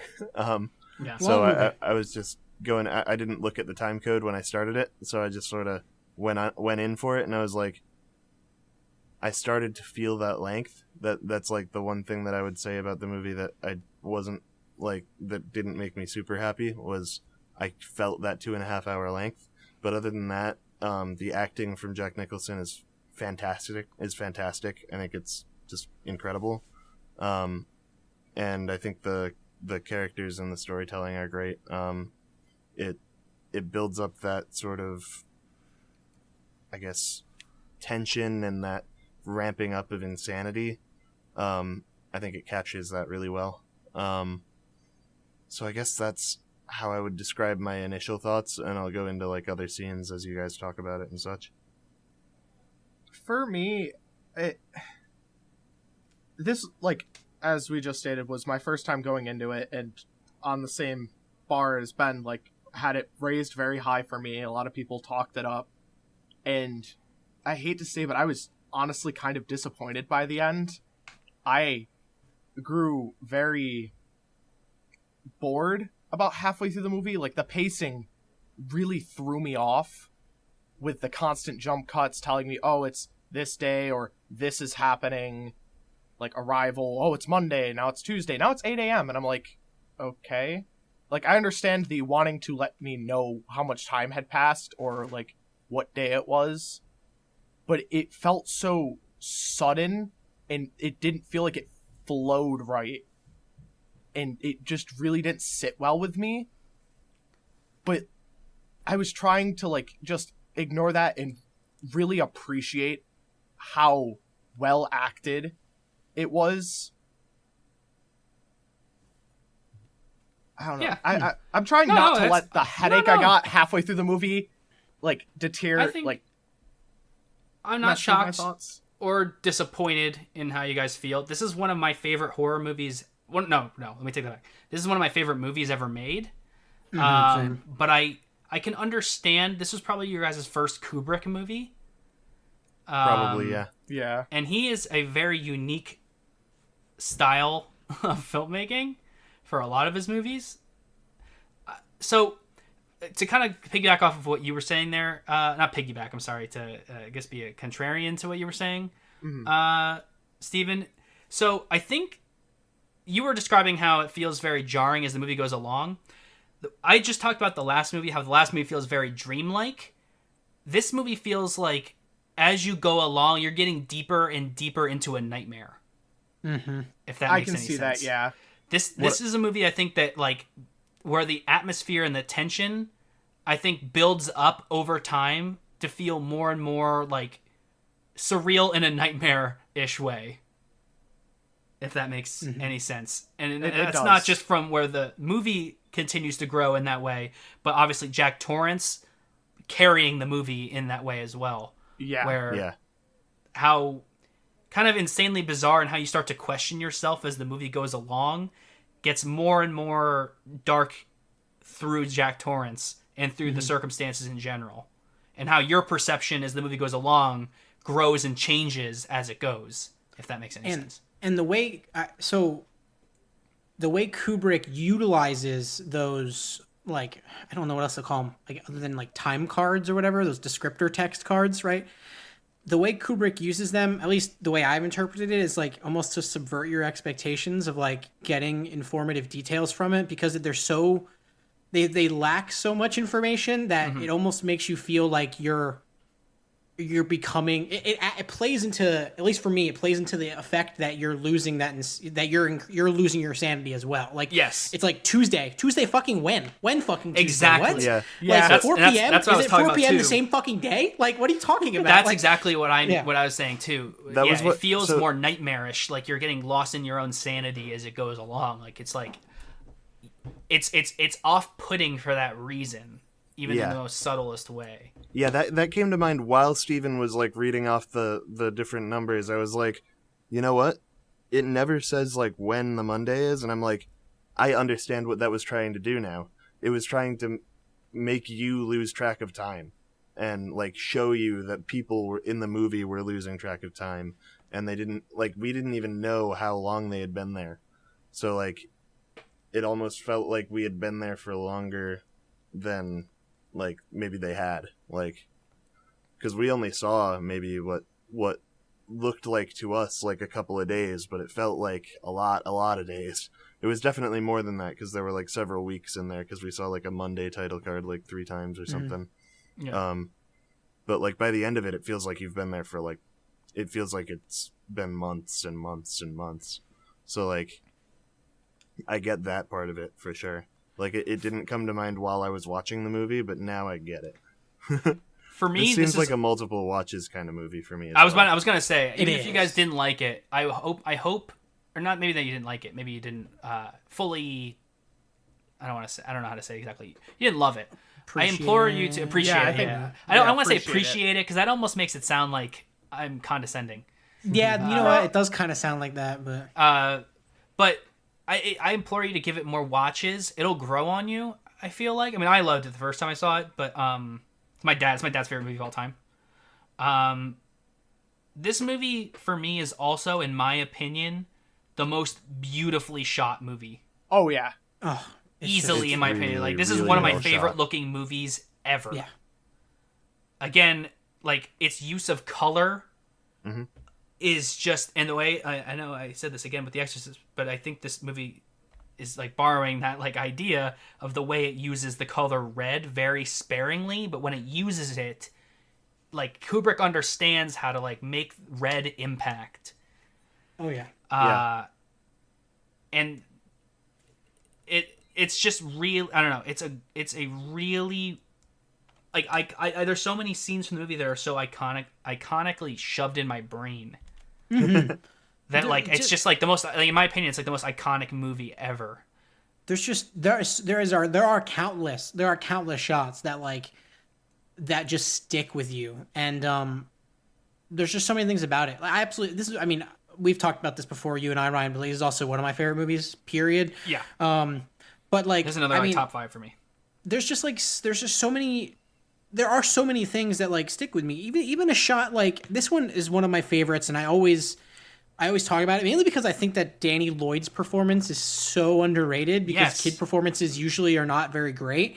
I say usually, but you know Literally, what I mean. Jack Nicholson, Shelley Duvall, and Danny Lloyd were all incredible. They're all incredible. But I like like that Danny. one shot of Danny Lloyd, like after Dick Halloran is killed, and it's like Yeah. he's shocked, he's shocked and scared, and he's like in the cabinet. It's like fucking incredible. I mean, like just the looks on him and the work Kubrick did. I don't know, man. Like, listen, I'm not gonna condone the way he treated Shelley Duvall, but No. he got good work out of It her. almost That's adds for sure. to the mysticism of the movie. It almost makes it more Yeah. terrifying how he Yeah. treated Yeah. the actors on set. Like that stare scene, the bash your brains in scene.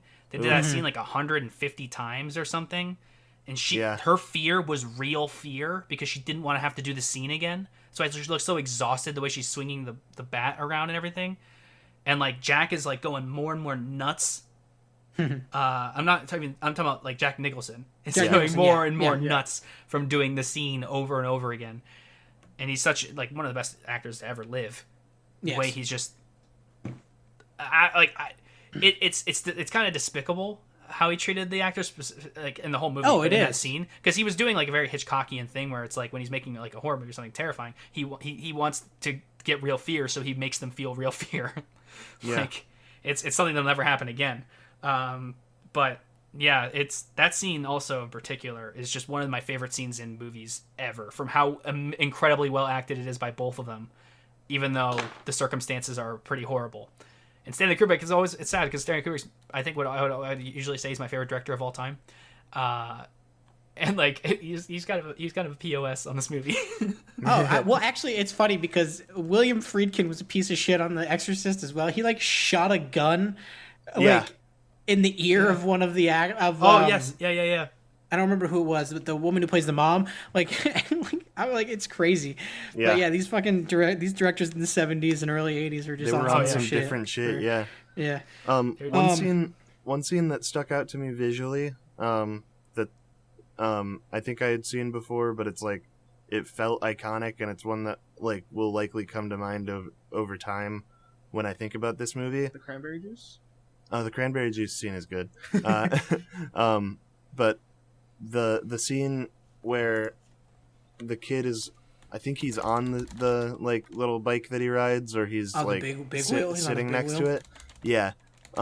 Where it's a top-down scene of the carpet, and the carpet is like this bold red and orange pattern, and it makes the hallway feel way bigger than it is, because it's like top-down and you don't see the walls at all. That scene felt like insanity to me. So like that shot looked really good. The way Kubrick uses the hotel is just like the way he shoots it, the way he utilizes it in general for like to utilizes it in the story. I know this is a cliche, but almost makes it a character. Yep. Is just like so perfect. Yeah. Yeah, you mean you feel the Overlook is a character, 100%, 100%. You've definitely It's sold me incredible. on giving it a few more watches. Yeah, Definitely watch it hopefully again. without I'm not trying a to, headache. you know, I understand, like, definitely, I kind of had a feeling, because Kubrick is a very particular director. Like, I even said to Alan, like, another one of my favorites of mine, I really love 2001: A Space Odyssey. And I know it's not a movie that a lot of people will like. And I even told Alan, I was like, I don't think you'd like it, but I want you to watch it and then, like, try to watch it again. But I mean, I definitely agree. I definitely think you should watch it again. I mean, also, oh, go ahead, Zach. I was gonna say, Steven, if you don't like it, you're in fine company. Stephen King hates this movie, so Yes, I do know that. I do know that. he even made his own version, which is more like his book, apparently. I hear it's okay. I've never actually seen it. I actually would love to see it. never seen it either. I hear it's like okay, but it's not great. It's really not that good, especially not compared to this. Also, since you guys have watched it, if you're listening at home, look up on YouTube Shining, romantic comedy. Somebody recut the trailer, made a trailer of The Shining, but turned it into a romantic comedy, and it's one of the funniest videos on YouTube ever. It's probably like 10 years old, but I've gone back to see it so many times because it's just like one of my favorite YouTube videos ever. So you guys should check that out. Look that up. It's well worth the watch. I'll have to check it out. Will do. Okay. Anything else, boys? I think Let's that's move on. it for me on The All right, Shining. let's move on to Scream. I feel like that was the last movie we all had Was to it watch. also Alien? Was Alien on there too? Or Alien was not one that Alien we was all not had to watch, mandatory, but I but- think we all watched it. Yeah. Okay, Oh, yes. we'll talk about both of them then. Let's start with Okay. Shining. Oh, not Shining. We just did The Shining. Let's talk- Scream. Scream? Yeah, let's start with Scream. Who wants to start? Anyone? Yes. Who wants to start? Ben. Ben. Was this all our first time watching it? I This had was never not. seen it. This I was had not never my first seen it. time. I had my never first seen it. time. This was a first. I was a Scream virgin. I'm the only not virgin in this I was a movie. Scream virgin. So, yeah, all right. All right. I will go first then. So this was like the second one I watched. And I enjoyed this movie. It wasn't like this sort of like it didn't feel like a super important kind of movie. It's hard to explain that didn't come out right. But like it doesn't feel like the same type of movie as like pretty much any of the other ones I watched. It felt It's like fun horror. it was a different type. But it was, the opening scene was really good. And it opens up the movie really well. It makes you kind of fear the guy who's like the what do we call him, Ghostface. It makes you kind of fear him. And then it opens up and really lets you know what the movie is. And I quite enjoyed this movie. I felt like it did what it was trying to do quite well. And the movie, I wouldn't say it's quite like a parody horror movie, but it's like a meta horror movie to me. It's like a horror movie in a world where horror movies exist and people know how horror movies work. Yes. And I think they play with that really well, in my opinion. I like that I like that Ghostface is like horror movie expert. Spoiler experts. Yeah, I already spoiled that. So. Yeah. The movie's from 96 or something. Yeah. Fine to spoil it. Definitely not one of the oldest ones we've watched here, but old. Yeah, I mean, this movie does a lot of that stuff well. And I like the way that some of the characters actually put horror movie knowledge to use and are more useful like protagonists than most horror movie protagonists. And I think the scene in like the latter half of the movie is all set in that house. And I think that whole part of the movie is so batshit crazy that I love it. Like I was like glued to it the whole time. Like trying to figure out what they were going to do with it next. I love the fact that people outside can see what's going on inside. I love the fact that nobody knows exactly what anyone else's intentions are. So I really liked that scene. And yeah, I mean, it wasn't like a ground-shattering movie, but I had a lot of fun with it. Zach. Yeah, so I'm going to be like a little different here. I respect Scream a lot more than I like Scream. So to me, like all that stuff you're talking about in the farm scene, I think it like works like logically. If I sit down and like actually talk through the logic of the film, it works. But it feels too convoluted to me. And that might be a lot of the movie as well.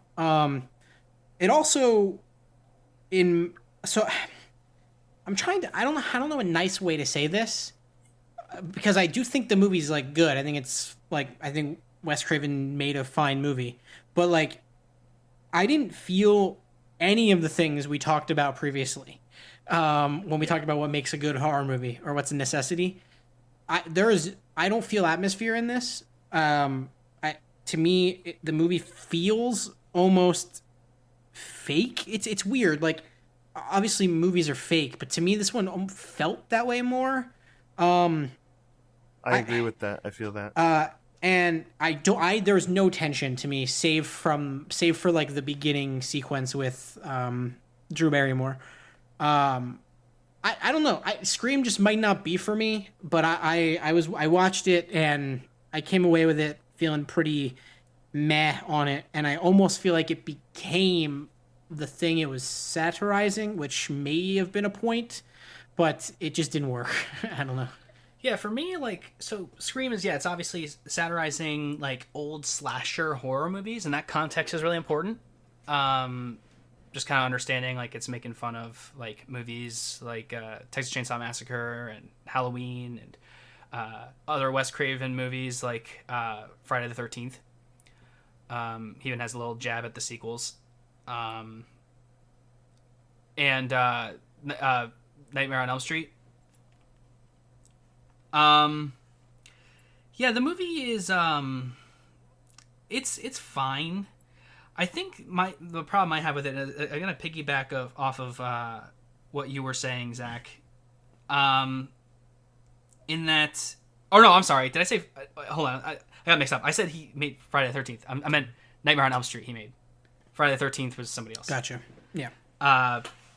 Anyway, back to my point. The movie was okay. I think my biggest problem with the movie was, and I think the movie's fine. I don't hate it. I think it's a fun, movie. It's making fun of like dumb horror tropes, slasher tropes, which I think that's it's kind of fun for that. Take it or leave it. It wasn't something I had particularly too much fun with, and I think it's kind of dated for that. But for me, I think like it's satirizing stuff like it did it like in such a tongue-in-cheek way that I felt like it didn't feel clever, and it just felt like it was batting me over the head. And I think if you want to like satirize that kind of stuff, having at least a little bit of subtlety is important. Or at least that's in my opinion, because I felt like some of the references were so over the top, and they were just like, I don't know, they just didn't work for me. Even stuff like when he was like, "Oh, look behind you," and he was watching the scene from Jamie, Halloween. look behind you. Yeah, Jamie, look behind you, and it's like, I just kind of like, eh. Yeah, that This isn't one really didn't work that for clever, but that was like a lot of them for me. And like I thought, like there were a couple clever, like subtle jabs that I thought were pretty good. Like when one of the characters says, like, I remember I watched this a little while ago, like it was last week. Like when one of them mentions like, oh, the sequels suck or whatever for Nightmare on Elm Street, because he wasn't on for those. I think it was Nightmare on Elm Street that they were talking about. Yeah. But yeah, I like there was some silly stuff like that, but for the most part, I felt like most of the references just kind of take me out of the movie, and didn't feel clever or funny. They just felt like kind of like so on the nose that it was just like stuff that like as an audience member I would say. So it didn't feel like it does like satire doesn't have to be funny, but like it didn't feel clever. Is the only way I could put it. Yeah, to me, it's like it's weird. I see the appeal, like totally understand why it would be liked. My wife liked it a lot. It's just like for me, it doesn't hit any of those boxes that would make me feel anything. I guess I'm fairly picky about horror as a genre. But same. This didn't work for me as a horror film, and it didn't work for me as a comedy. And it's not a comedy, but like I know people that can watch it and enjoy the jokes, and it didn't really work for me as that either. But Steven, what do you think? I'm kind of in a weird middle ground between both sides right now, to where like I mostly just look at this movie as we talked about prior, a love letter to prior slashers, but also in a satirical way of like poking fun at them and like trying to break the cycle, especially of the constant sequels, just recycling the same thing over and over. And like it was a good way to break the tension at the time, but it definitely, a lot of it feels extremely dated now. It hadn't really aged well. Mm-hmm. I want to be in the sequel. Oh my lord. Yeah, I can't really think of too much else to really touch on. You guys kind of really covered it all pretty well already. This is one of those. It's fine. It's not a terrible movie. This is one of those weird movies where like I didn't really like it, but I totally 100% appreciate it and see exactly where other people are coming from. Like it doesn't happen super often where I have that clarity, and like I still think it's a fine movie, and I get why it's included in a lot of people's like lists. But just for me, it didn't work. The spiritual successor to this movie, which we'll talk about later, I think does a much better tongue-in-cheek job at kind of criticizing and having fun with horror movies, where it dials more into the comedy that makes it way more an enjoyable experience. I'm talking about comedy. I already know what. I was about to say. I knew why am I hinting at here? I could just say it. I always do that. Try to like add suspense. Well, Scream didn't, so you have to. But no, I don't know. Scream's fine. I don't love it. It's not a movie I'm really gonna revisit or anything. I'm happy I watched it. it exists. It's fine. I definitely feel like I had to watch it. Like, watching it, I was Yeah. like, oh yeah, definitely. Yeah. Agreed.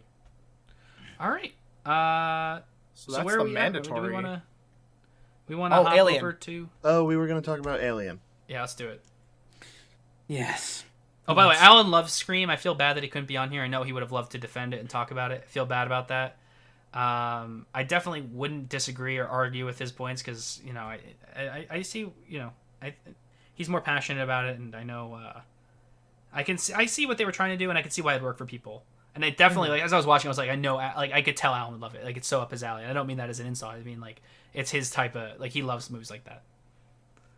Yeah, there's so much about it that screams Alan. Yeah. Agreed. And it was insulting in the movie. I'm not saying that, like, condescendingly about Alan. I don't mean it like that. You know. No. Yeah, I think you made it clear that you do appreciate it. It's just not, Yeah. you know, Yeah. for you. So Revive the slasher horror, you know. let's talk about Alien. Let's talk do it. about Alien. Top 5 movie of all time for me. Same. Are you guys alien virgins? I think I was the only Alien virgin. Yeah. Oh see, that's boy, ours. what a movie to be a virgin for. Ben, I'd love. Please talk. Yeah, I really like And this movie. just to let you know, you can disappoint me. No, I'm just kidding. You can't disappoint me. I'll fight you. Yeah, I mean, I really liked this movie. I was digging a lot of what it did. It did suspense really well. The soundtrack was great. The one thing that was mentioned earlier by other people was the set design of Alien, and that was one thing that I picked up on really early. The way that, like, the sort of difference between the set design on the, like, top deck of the ship, the bottom deck of the ship, and then the like alien, like, planet and the alien, like, hideout, or hideout's a weird word, but The ship. it was a ship, yeah, okay, the alien ship, With the jockey there and everything. Yeah. yeah, Yeah. that was really, really, like, the set design worked really well into the story, and, like, it was a big part of what made the tension so good. So, like, the design of those lower decks on the ship are a big part of why the, like, second and third acts, I would say, are so, like, are so intense. Because you're in this, like, claustrophobic space with this giant, like, alien creature that wants nothing more than to eat you alive. It really builds that tenseness, and you're like, where is he? I can't even move. Like, that's the feeling you get. And then I think the design of the xenomorph is really good. All of that stuff is just great. I like the characters too. Like, I like most of the characters. I think the acting was good. Yeah, I think this was a great movie. Ripley is just such a phenomenal character. Yes. I just love that she was, like, the only smart one. Everyone But I around love her's just doing dumb stuff, and she's just like, can we not do this? You know what's weird? I disagree. Yeah.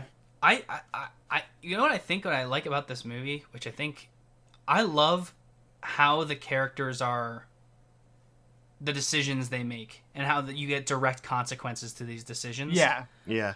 We're dealing with a group of professionals who are very good at what they do, so much so that their overconfidence gets the better of them. flimsy shield. Yes. The The fact the that character I play. they, and I love, like, I kind of mentioned this earlier, but the way that they're all acting with a lot of competence in what they do, and they don't panic as it goes along. At least the panic is more subtle until things start to go more and more wrong. Yeah. And I think the tension is built so perfectly in that way, in that the only person, and I would agree with you to an extent, Steven, because the only person that seems to really feel any sense of I don't want to say panic, but panic, I guess, would be Ripley. Where she's the only one that recognizes, like, how severe things are getting. If that makes any sense. She was, like, the only one to understand from the start, like, hey, there's a quarantine, like, policy set for a reason, and you just endangered everyone's lives. The thing is that makes it so good is it's because they are like professionals. They've done this. This is routine. This kind of thing is routine. Yeah, is the point. Well, and there's a beautiful amount of subtlety in the script and in Sigourney Weaver's acting, where from the beginning you can tell she does not have a trusting nature when it comes to Ash. Yes. Who's the android character, if you guys would remember, played by Ian Holm.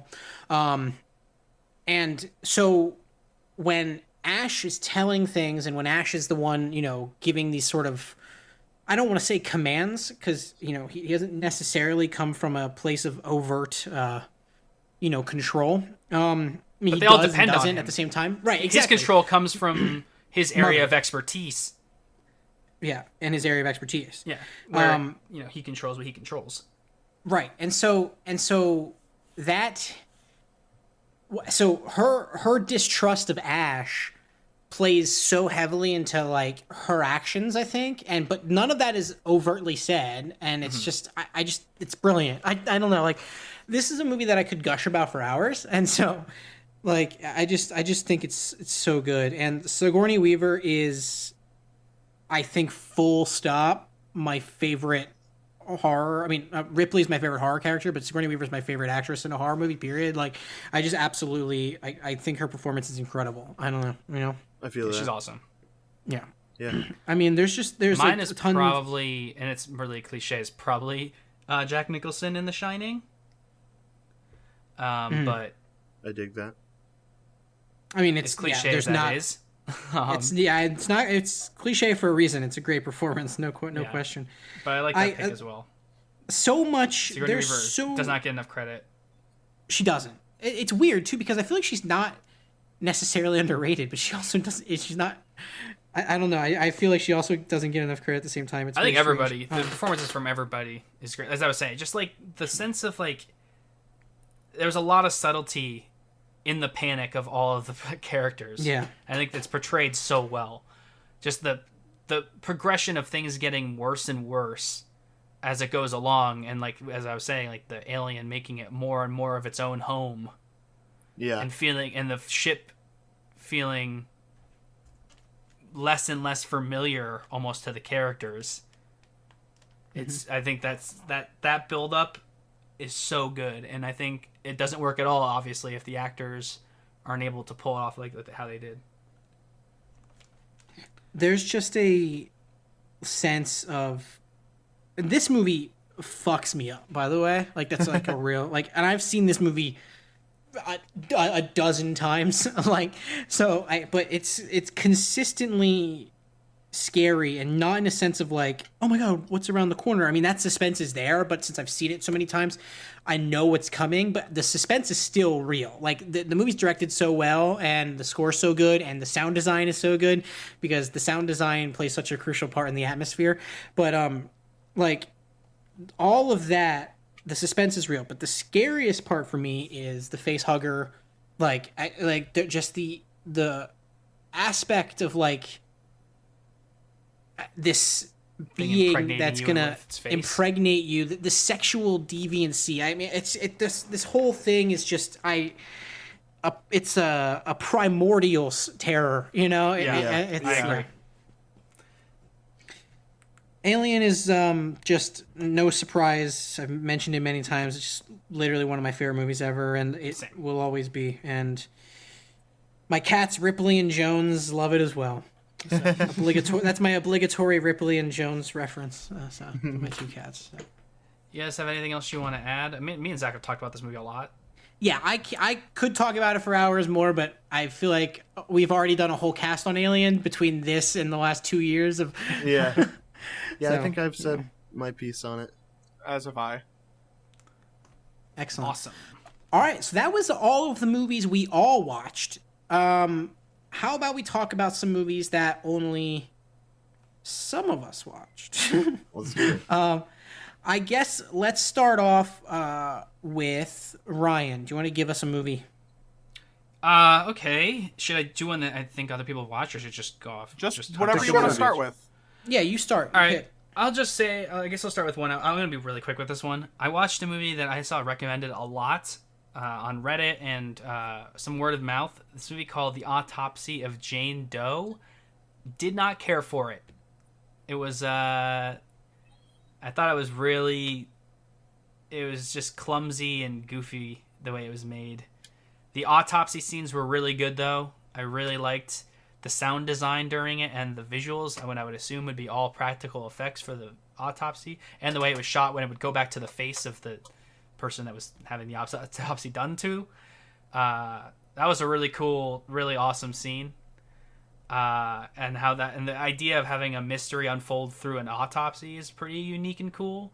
But that part was like the only somewhat good part. The beginning wasn't that great, and the ending is just the most cliche horror movie ever. And I didn't love it. That's all I have to say about that. Yeah, I agree with I don't know you. if you guys seen. I was gonna ask if anybody has seen it. So I've seen it, and I wholeheartedly agree. Like, it had its few like good moments, but overall just was pretty big of a letdown. Especially the ending. I was just like, why did I sit here and watch this? Yeah. I was like partway through the third I think Ryan said act, and I was something just very like, similar oh, boy. in the chat. Yeah, I was like, why did I watch this? I felt like I wasted my time. I was like, I could have watched anything else.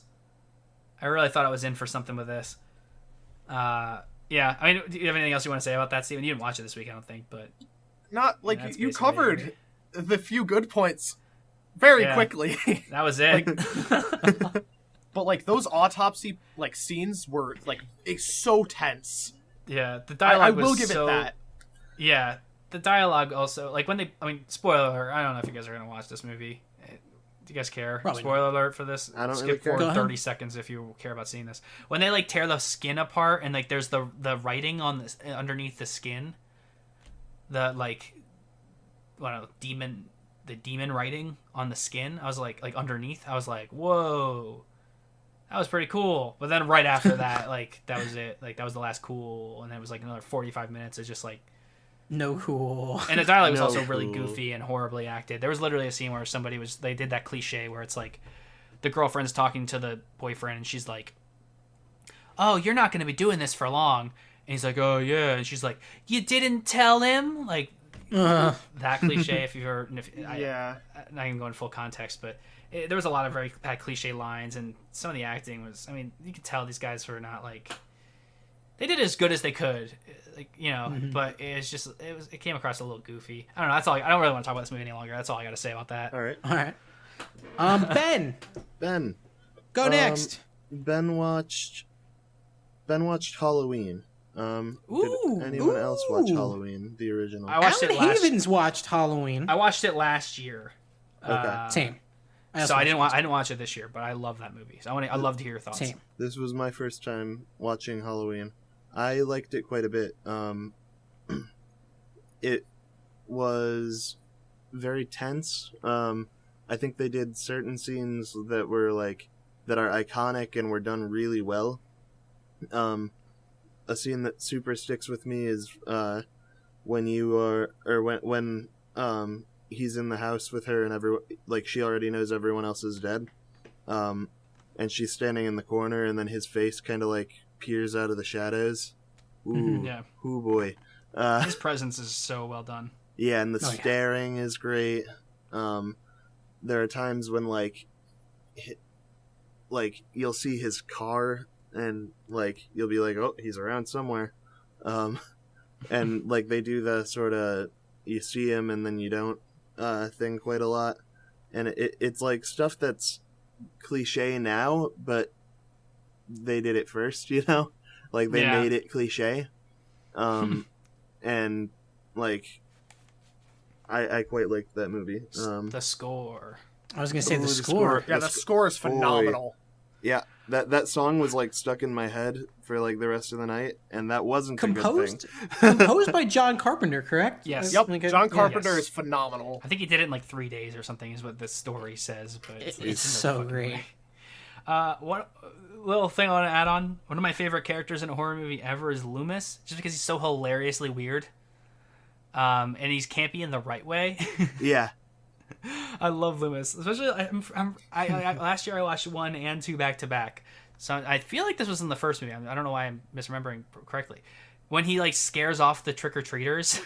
Yeah. Yep, that's in the first That's the first one. Yeah, that's the first one. I was 99% sure. There's a lot of goofy stuff in the second one. I like that one. There are some other parts of goof in the first movie as well. I love when the sheet with the glasses on it. Oh my god, it's so funny. I love it. It's so it's funny and then it gets creepy.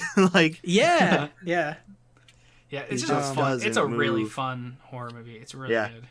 I had a good time with it. What was that? Sorry, hold on. Wait, hold on, guys. Sorry, I was using my Ouija board.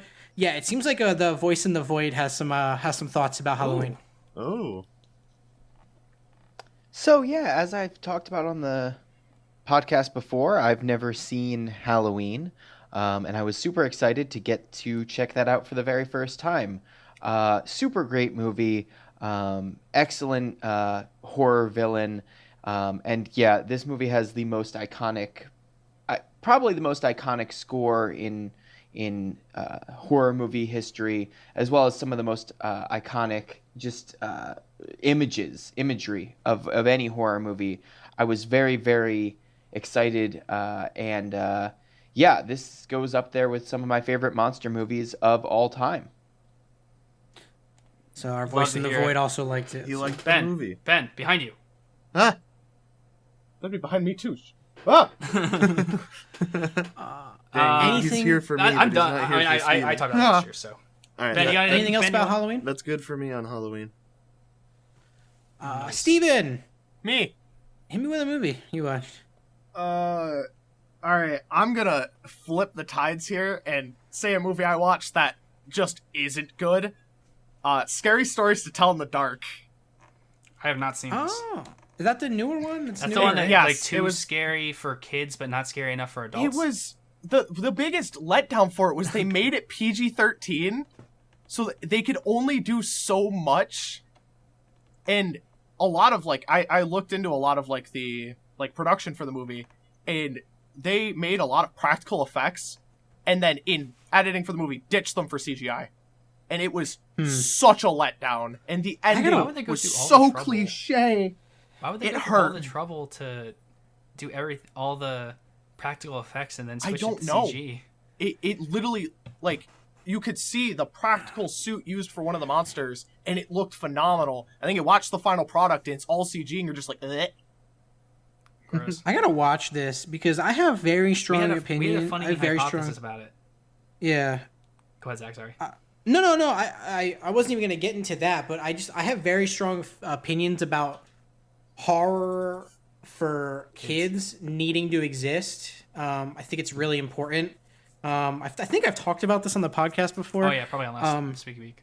But like, but I haven't seen this one, and that makes me sad because like, I liked that it was going to be PG-13.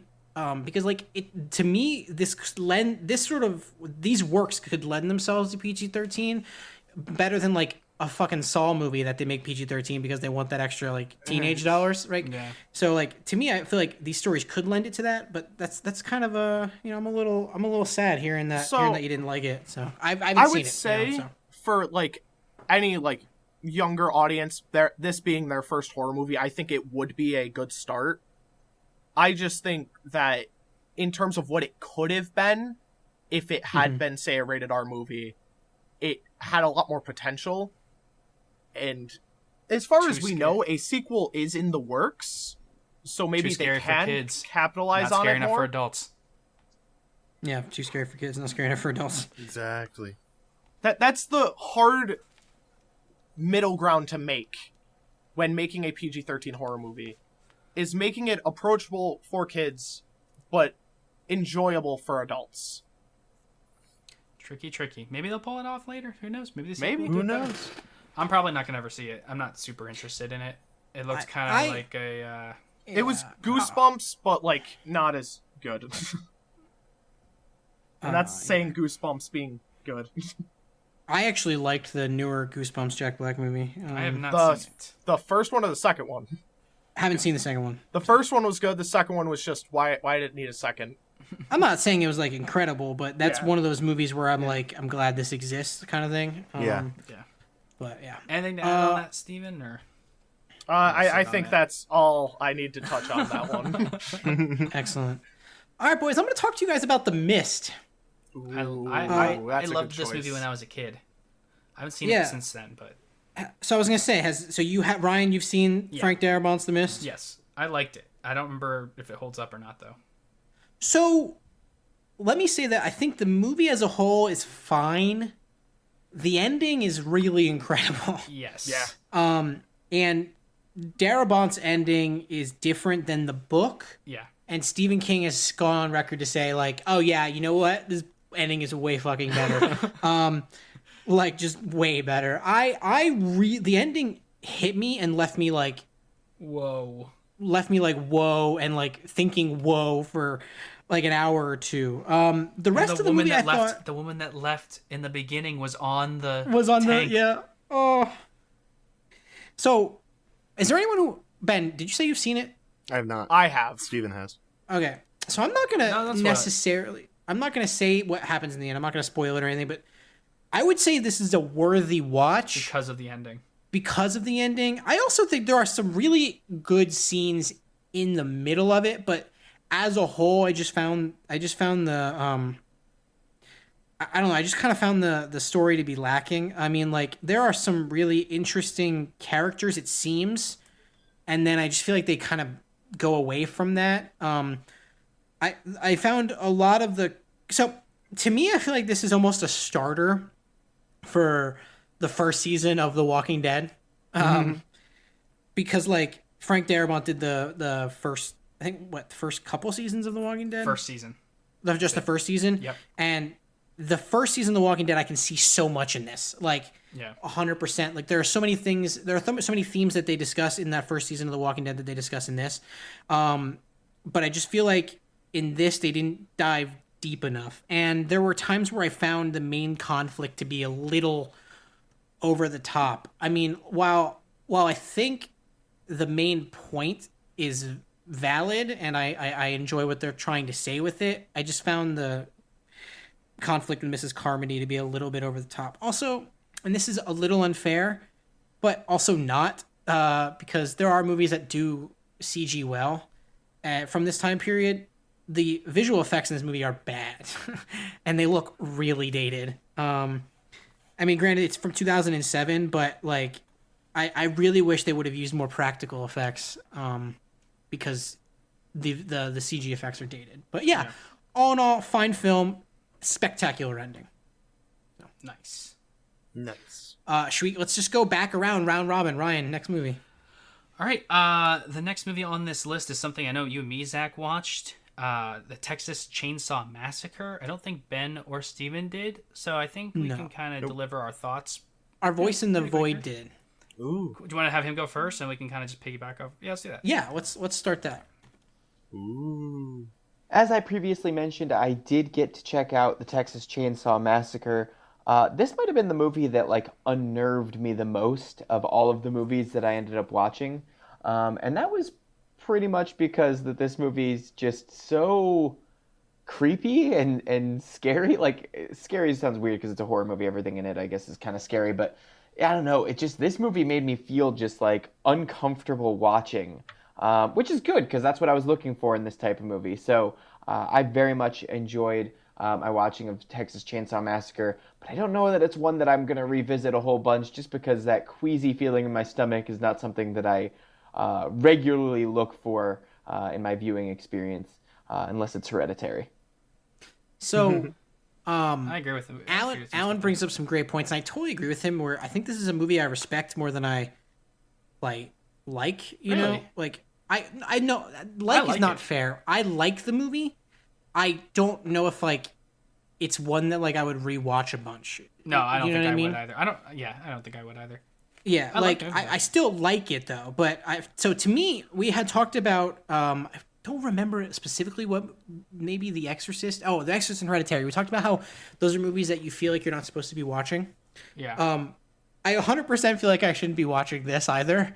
It has just a level of grime to it that I just feel like... It's cool because it's so schlocky looking and amateurish. And also, I'm pretty sure it had a notoriously low budget, but it uses it so well. And there's some shots that are just so gorgeous. Some amazing dollies. Like, one of the best dollies I've, like, when I forget what the character's name is. The one girl, when she's approaching the house. Sally? Doesn't matter. I don't know. It's. I think it's Jane. It's the second person that dies. Oh yeah. Okay, yeah. When she's approaching the house after her boyfriend is killed. Yeah, she gets up off the swing and she like. I love like walks almost towards the costume design where her back is like bare, because it just leads to her getting thrown on a meat hook. You know. Mm-hmm.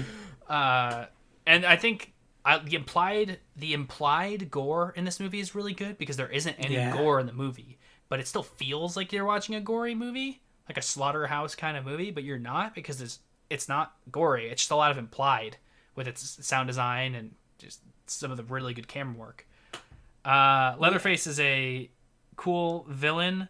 Should I spoil it? I don't know. I don't really want to. I'd like to watch it at some I won't point, spoil I it then. think. There's some things in it that I actually felt stupid for not expecting that was pretty good. And yeah, I don't know. The acting is like kind of over the top and weird, but it works. Again, it feels just very schlocky, amateurish, but it almost like, I don't know what it is. Sometimes like when things look more amateurish or look almost more ugly, it's almost scarier. Oh no, I don't know 100%. how to describe that. 100%. And that's how this feels sometimes, especially like that opening scene too, or not opening scene, but like the conversation in the car and towards the beginning. It feels so bizarre and out of left field, and almost so over the top, but it still is just kind of like really weird and unnerving. I like it. It's so it feels strange and over the top and weird, but it also like it perfectly fits. Like there's the character, so everyone knows about Leatherface, but there's also the hitchhiker character, and I'm not gonna say anything else about him other than like I just found his character to be so unsettling as well. Like, and I think it all comes down to like costuming and like their performance and makeup and makeup. Yeah, it's like, and you can feel it's so weird. It's something so small, but like, and it's probably not even intentional. It's just but like every character is super fucking sweaty because it's like hot Texas, and it just feels real and gross. And I really I'm happy you it. said that, Zach, because this movie felt like almost more than any other movie. Actually, I will definitely say more than any other movie on this list. I felt like I could smell this movie. Yes, that plays into the grime. Like I feel like I fucking smell this movie. Like when you see the meat hooks and shit, I'm like, that room smells like terrible. Like, but there is something towards the end of this movie that, I mean, it takes a swing with, and you're like, okay, that's interesting. And I think I liked it, but it's certainly an interesting choice with one particular character that I'm like, oh, okay, I did not expect that. So... Yeah, but I all in all, I like really, really respect this movie. I don't know if it's one that I will watch again, and I did like it. Like it's a good movie. Yeah, and I can see why it's a horror classic. That's for sure. Mm-hmm. I agree. Yeah, it's a good one. I don't know if I have much more to say, especially because I don't want to spoil anything. I recommend it to anybody though. It's like another one of those. Like I feel like it gets a little overlooked. I feel like it's right up there with Halloween and like kind of introducing the slasher genre, with a lot of cool traits, a lot of cool. No one, I've never had a conversation with somebody where they were like, "Yo, you should watch Texas Chainsaw Massacre," and like, I do feel like that's kind of a crime. Like, I would definitely recommend this to people. What an incredible name for a movie! Yeah, what an awesome name, Texas Chainsaw Massacre. What a cool collection of words. It's become so big part of our culture or whatever that we just kind of, I feel like we don't appreciate enough how cool of a title that is to a movie, to a horror movie. Oh yeah, it's absolutely just like, sets you in the right mood, like It like so perfectly describes the movie. I'm watching, I'm like, yeah, this is Texas Chainsaw Massacre, like that kind of like And we schlocky, touched upon gross. it. We touched upon it briefly, but like, man, Leatherface is imposing. Yeah. It goes a little deep all right. into the like kind of like masochist towards the end, where I feel like I was just a little bit like, all right, let's yeah. it kind of goes on, and then like it almost adds comedy to it, but like I think that's the point it's trying to make. Like, I think so too. I mean, and I think it's certainly the point, but there's a lot of screaming towards the end. Yes. And I think it's that's why it makes it so unsettling, is what makes it work. So nothing more to say about that. I recommend it to anybody. Check it out. You don't need me to tell you that. Yeah. I'm not telling you anything you shouldn't already know. Benny Boy. All right. First time I ever called you Benny Boy. I won't do it again. All right. Thank you. Another movie that me and Steven watched together that had some negative opinions from us was the 2018 film Slender Man. Oh God, I have not seen it. It's not particularly good. They take kind of a teen drama angle on it through a decent portion of the movie, and it's not a good teen drama. So they kind of do this, like, it feels like the makers of the movie didn't really understand the character of Slenderman, which is like all that you had going into that movie. So they kind of dropped the ball right going in. And then, I mean, the bad things just sort of add up. There's some egregious CG in it. There's just some disjointed pacing at certain times. Really bad dialogue. That goes in with the teen drama thing. It was not good. Really good sound design. Yeah, sound design was good. It's a Sony movie, so they did good sound design. And there were some good tense scenes, especially when it was like a one-on-one kind of scene, like, because the movie revolves around like 4 main characters and then the monster. And when it's like one character trying to avoid the monster, those scenes can get kind of tense, and those are pretty good. But it fumbles the bag significantly in many ways. It didn't help that upon announcement and delayed release, there was a lot of controversy due to events that happened around its making. And then, which also led to a lot of cut content that proceeded to make the story feel even more choppy and poorly paced. It was destined to fail from its inception, sadly. Yeah. Yeah, I was never I gonna haven't watch seen it. that one. No, not gonna. Yep. I would not recommend it. I'm happy. It's not even like a so bad it's funny. It's just real bad. Me and Steven, when we were young at the time that like the Slender Man like craze was going on. So we were like into it, and so I was kind of hoping that the movie would like kind of bring that back out of me. But man, it's not a Slender Man movie. So it's Wow. like, yeah, it's just a bad horror movie.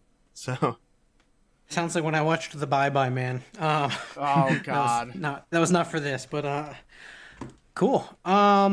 Steven, sir, would you like to go next? Yes. One of the ones that I loved was Sinister. Yeah. Don't know if anyone here has seen it, but that is Yes. one of my all-time favorite horror movies. I've seen it, not for a while, but I have seen it. Yeah. I loved, like, the acting was phenomenal. The way the actors portrayed the family and just the arguing, especially when she found out that it was like a murder house and that he hid that from her, which is explained in the beginning what had happened in the house. It just how raw it felt, the emotion and everything just got to me. Yeah, I think the best. Oh, sorry, go ahead. No, go ahead. I was just gonna say, I think the most notable thing are the found footage scenes are some of the scariest scenes I've seen in a movie. Oh yeah. I think the other scares in the movie are kind of meh. I don't love much. Yeah. Anything outside of the found They footage feel stuff so was out just- of, and I don't love the ending. But like the found footage stuff is some of the best executed horror. Oh yeah. It is so well done. Even that iconic first shot with the chainsaw like hanging the family, Yes. Oh my the lord. self-hanging stuff. There was some really Yeah. freaky stuff in that movie. I overall I liked it a lot. I haven't seen it in years, but I liked it. Yeah, same. I liked it when I saw it. If you haven't seen the sequel, don't watch it. Yeah, that's what I've heard. I honestly didn't even know there was a sequel. I think it's a That's prequel so or crazy. something. I went don't and know. saw it for my birthday. It's not a prequel. It's literally directly after the first movie, and it just did not work. Like, Dang. the found footage stuff was still pretty good, but, like, everything going on outside of the found footage sections was just so bad. Sheesh. Interesting. That's sad. That's Yeah, an L. Yeah. it disappointed me, especially when I saw it on my birthday. So, like, I sad just saw a times. report recently. I think Alan showed me it. It's like Sinister was like rated like the #1 scariest movie if like you go off like people's heart, like if like the way their heart gets raised or whatever. Or something I like that. It's believe like, it. I believe it. The movie's scary. Yeah. I think it's really scary. It's not like the best scary movie ever made, but I think it's good. Yeah. You have anything else you want to say, Steven? Or No, 'cause, like, especially if, like, I were ever to get Ben here to watch it, I don't want to talk too much about it. Oh, excellent. Yeah. Right. Cool. Ryan. Oh no, me. It's me. Yeah, My it's bad. Cool. I'll tell you guys about this next movie. Has anyone seen Gerald's Game I have on not. Netflix? I've not. Gerald's Game's a Stephen King adaptation. Apparently, I wanted to watch a lot of Stephen King adaptations, but granted, when a guy writes 800,000 books, it's hard for things not to be Stephen King adaptations. Yeah. So, Gerald's Game came out in 2017, directed by Mike Flanagan. Mike Flanagan has been having a career, that's for sure. And I like this movie. I like this movie up until a certain point. And then I feel so the ending of this movie is very divisive. And apparently it swung to the negative for me. I just found it to be sort of talking down to the audience. And I don't know. I just did. Maybe it's exactly like it is in the book, which in that great adaptation, but I don't think it translates necessarily wonderfully.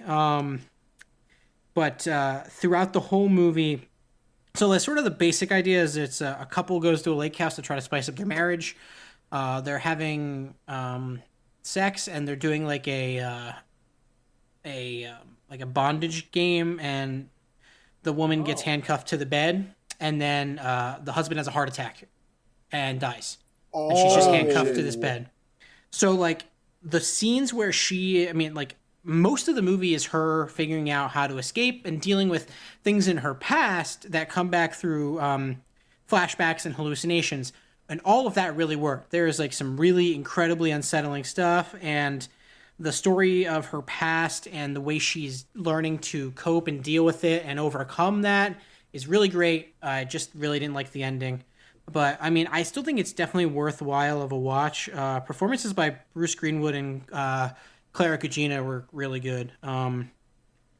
There's just something that I don't really want to go into, but there's something about the ending that really rubbed me the wrong way. So yeah, that was Gerald's Game. I'll definitely give that I'll check that out. yeah, Yeah, I mean it's on Netflix.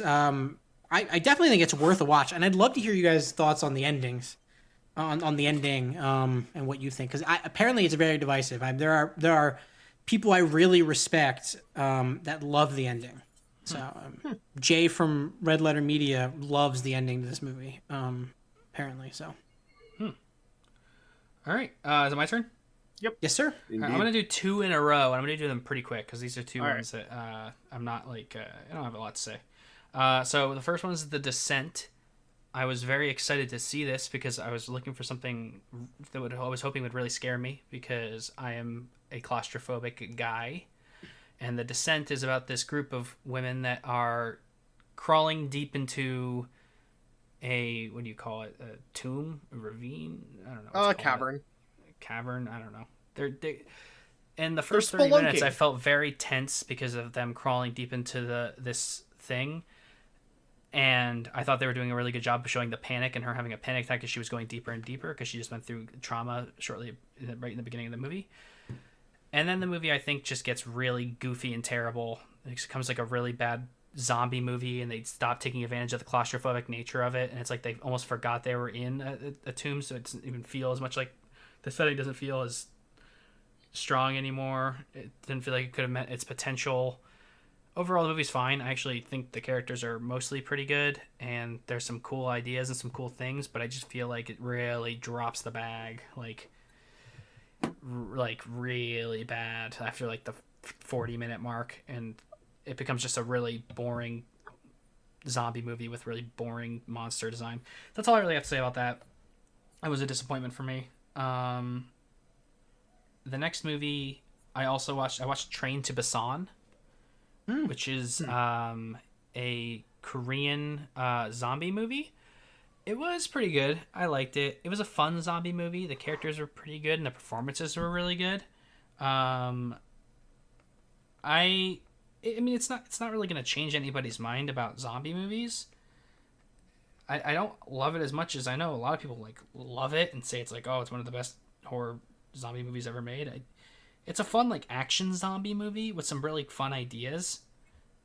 It's very it's not grounded at all. It's very over the top, but I think it works for it. Not over the top like Zombieland would be considered over the top, which I can't believe I haven't watched Zombieland on one of these now that I'm saying that. Yeah. I love that movie. I haven't seen it in so long. But it's a fun concept, taking place almost entirely on a train.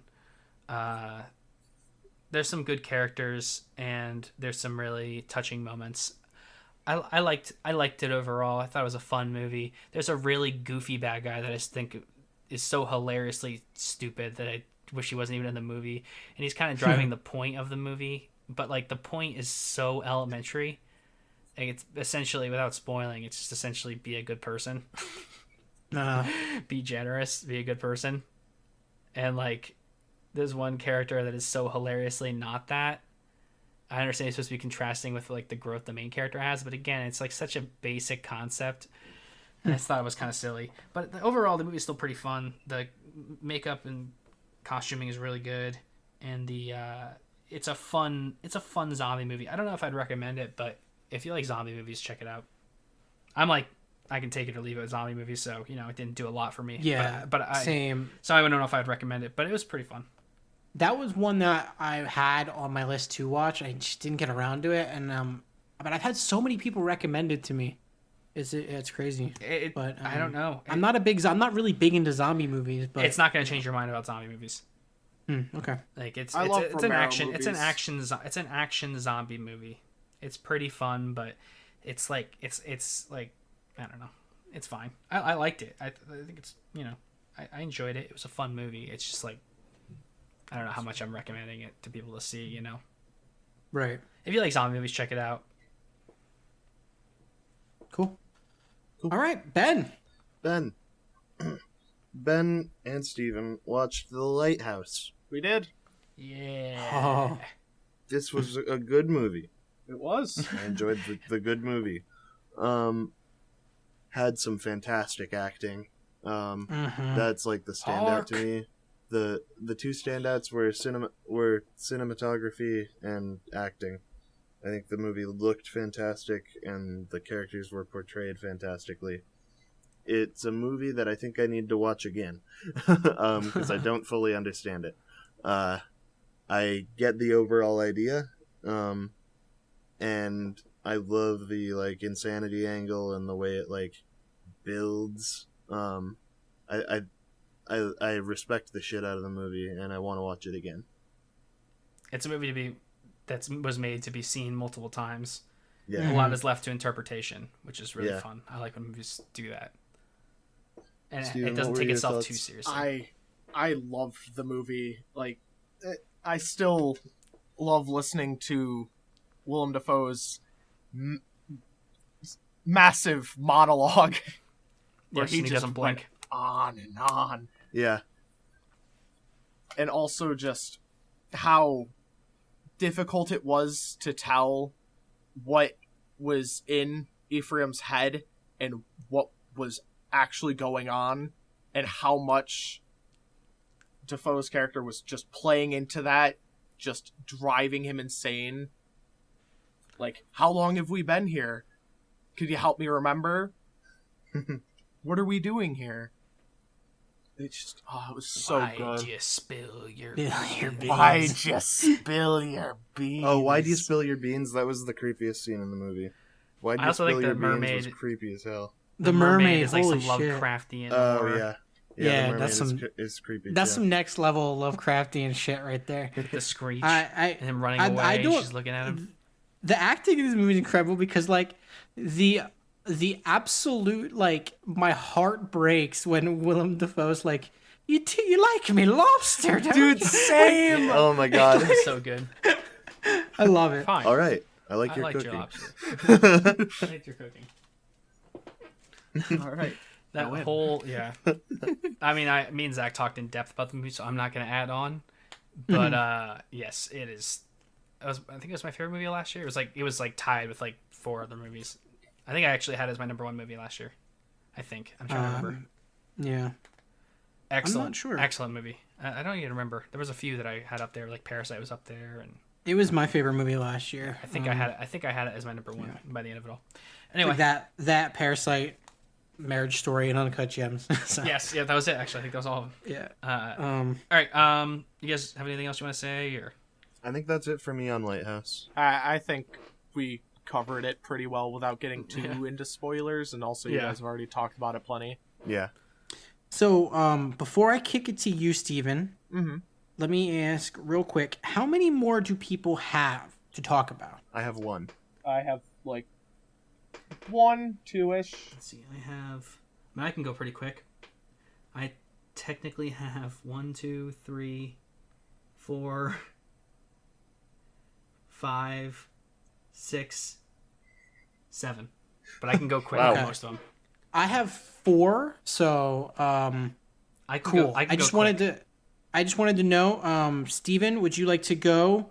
And then Ryan, when you go next, you can rattle off a couple. Yeah. But yeah, Steven, go All ahead. right. So for my next one, Paranormal Activity. The original? Yes, the Like original, the first first Fun one. movie. It I haven't Yeah. seen it in years, but I liked it. It's It- fun. was interesting because, like, it was the first big movie to, like, really follow up in the found footage after Blair Witch and succeed. Like, nothing else is really coming to mind that followed the Blair Witch Project that stood out as well as Paranormal Activity did. But, like, it also, like, didn't age well, especially if you've seen it multiple times. Like, I love Paranormal Activity. I love supernatural horror. But a lot of the jump scares in the movie felt so campy. Like, just the door slamming. Or... Ooh, Agreed. sorry. Oh my gosh. I will let you continue. I'm so sorry.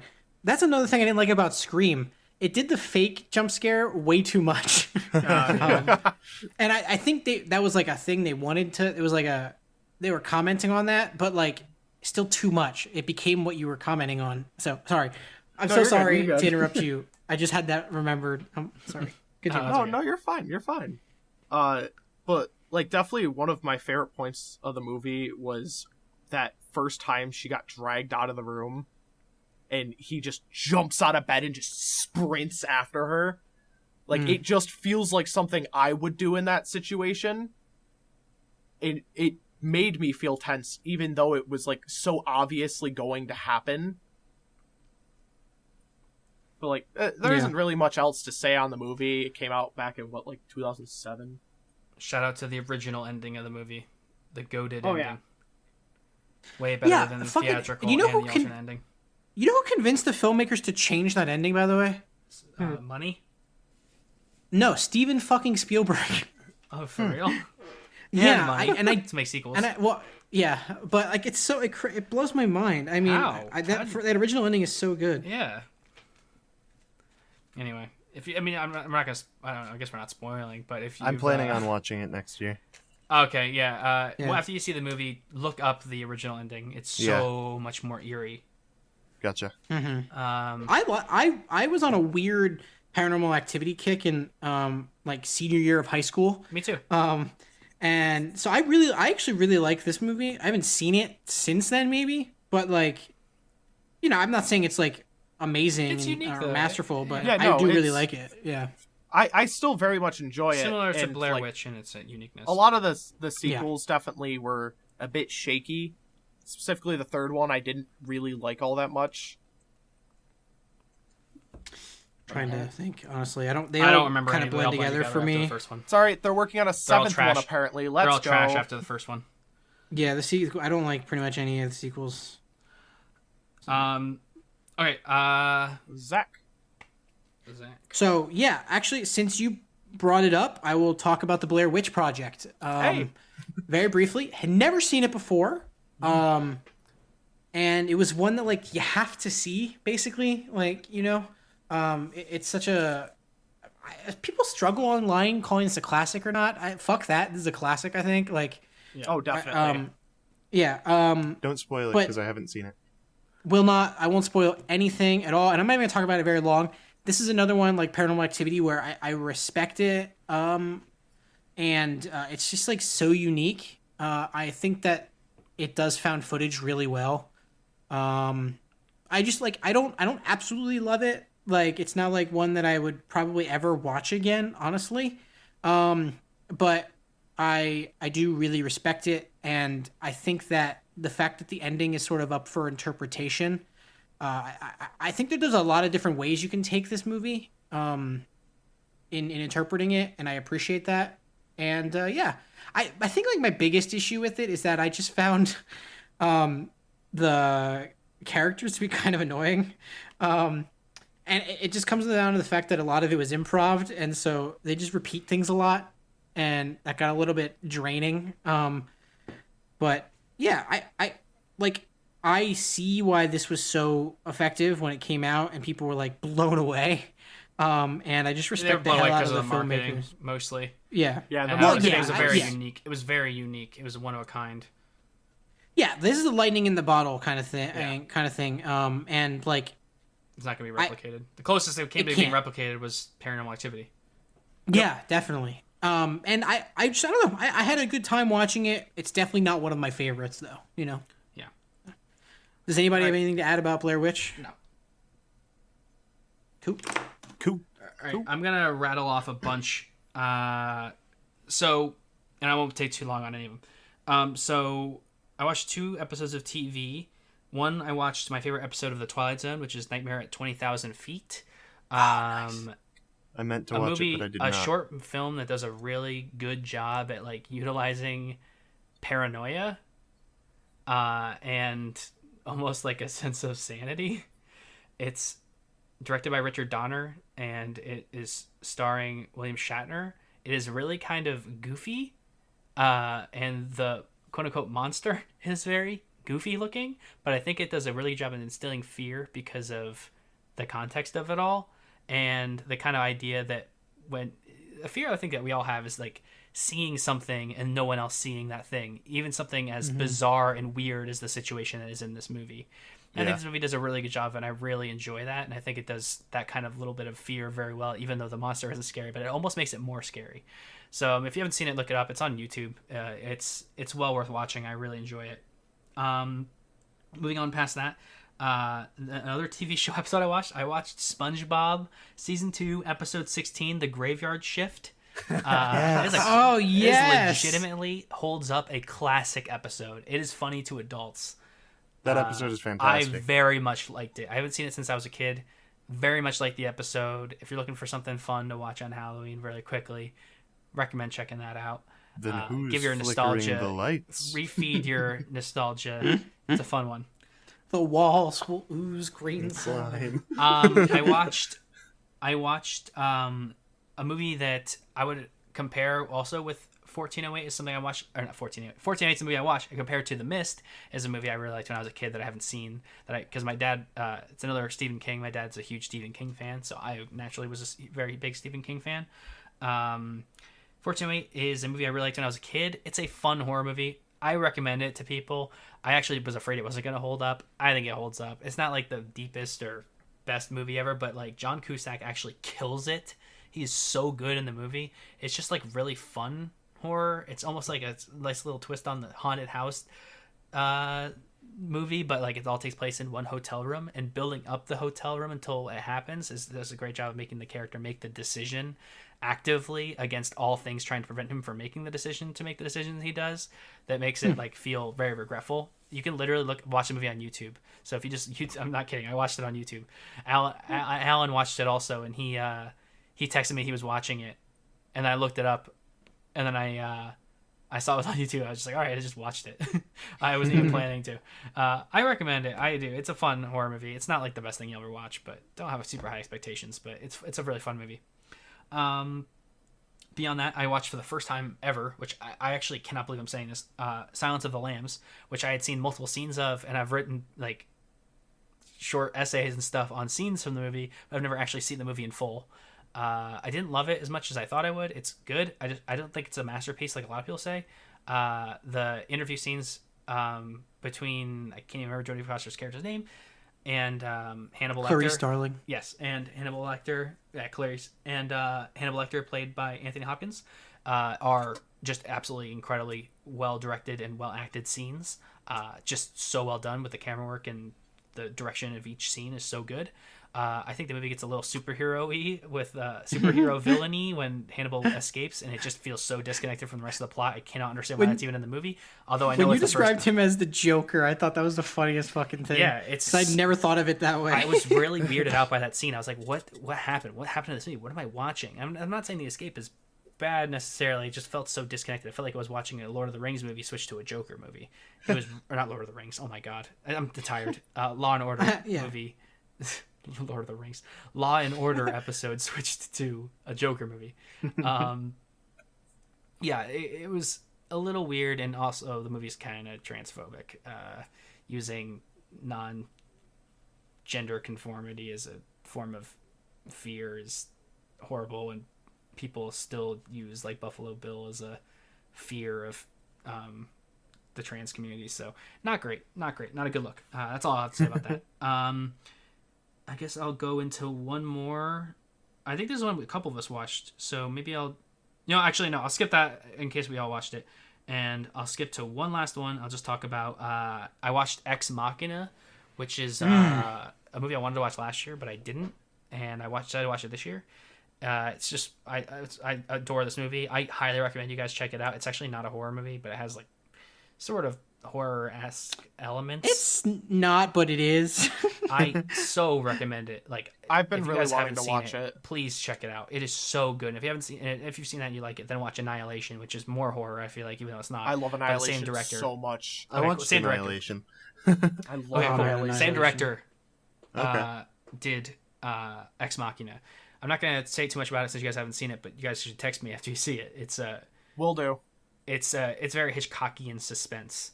It is really well directed and acted. It is one of my favorite movies of the last 5 years. Highly recommend it. I was blown away after I saw it. Fuck, you brought up Annihilation. Fuck, I love Annihilation. I watched that last year. So good. So Yeah. that's all. That's me. Got a bunch. I went over a bunch. I still have some more I can talk about, but I think there are ones that you guys have also seen. So. Yeah. All right. Ben. So I had one more thing that I watched. It's more of like a real life horror type of thing.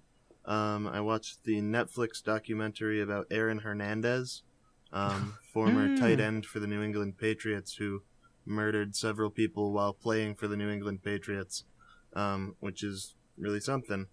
And the documentary is kind of it's like enlightening. It's really interesting to watch and see the things that might have led him to becoming the person that he was, and it kind of displays the kind of sad nature of who he was, and it's an interesting watch. It's a long watch. It's three episodes of about an hour each, and Yeah, I would say that the documentary honestly isn't like a fantastic documentary. It's like kind of paced poorly, and it's got some like inconsistency in its narrative. But in terms of if you don't know about the story of Aaron Hernandez, it's really interesting. So I would recommend checking it out if you have Netflix and the time. Yeah, Interesting. I might check it out eventually. I've never have. Yeah. All right, Steven, would you like to go, sir? For my last one, I decided to rewatch Candyman in light of the new trailer for the spiritual sequel to Candyman coming out next year that's being written by Jordan Peele, which I am very excited for. It is a classic. I still think it holds up to this day. The like subtle, kind of subtle cultural like divide it shows between the like college white preppy life and the slums and the gangs is done so well. And it's, if you haven't seen the original Candyman, I cannot recommend it enough. Interesting. Yeah, that's one that's like always been on my list, and for some reason I just haven't actually seen it, and It's really good. I definitely want to check it out. Yeah. I recommend it as well. Yeah, because Cool. Awesome. with you and Ben still need to watch it, I won't get too much more into it, but I think I said all I needed to.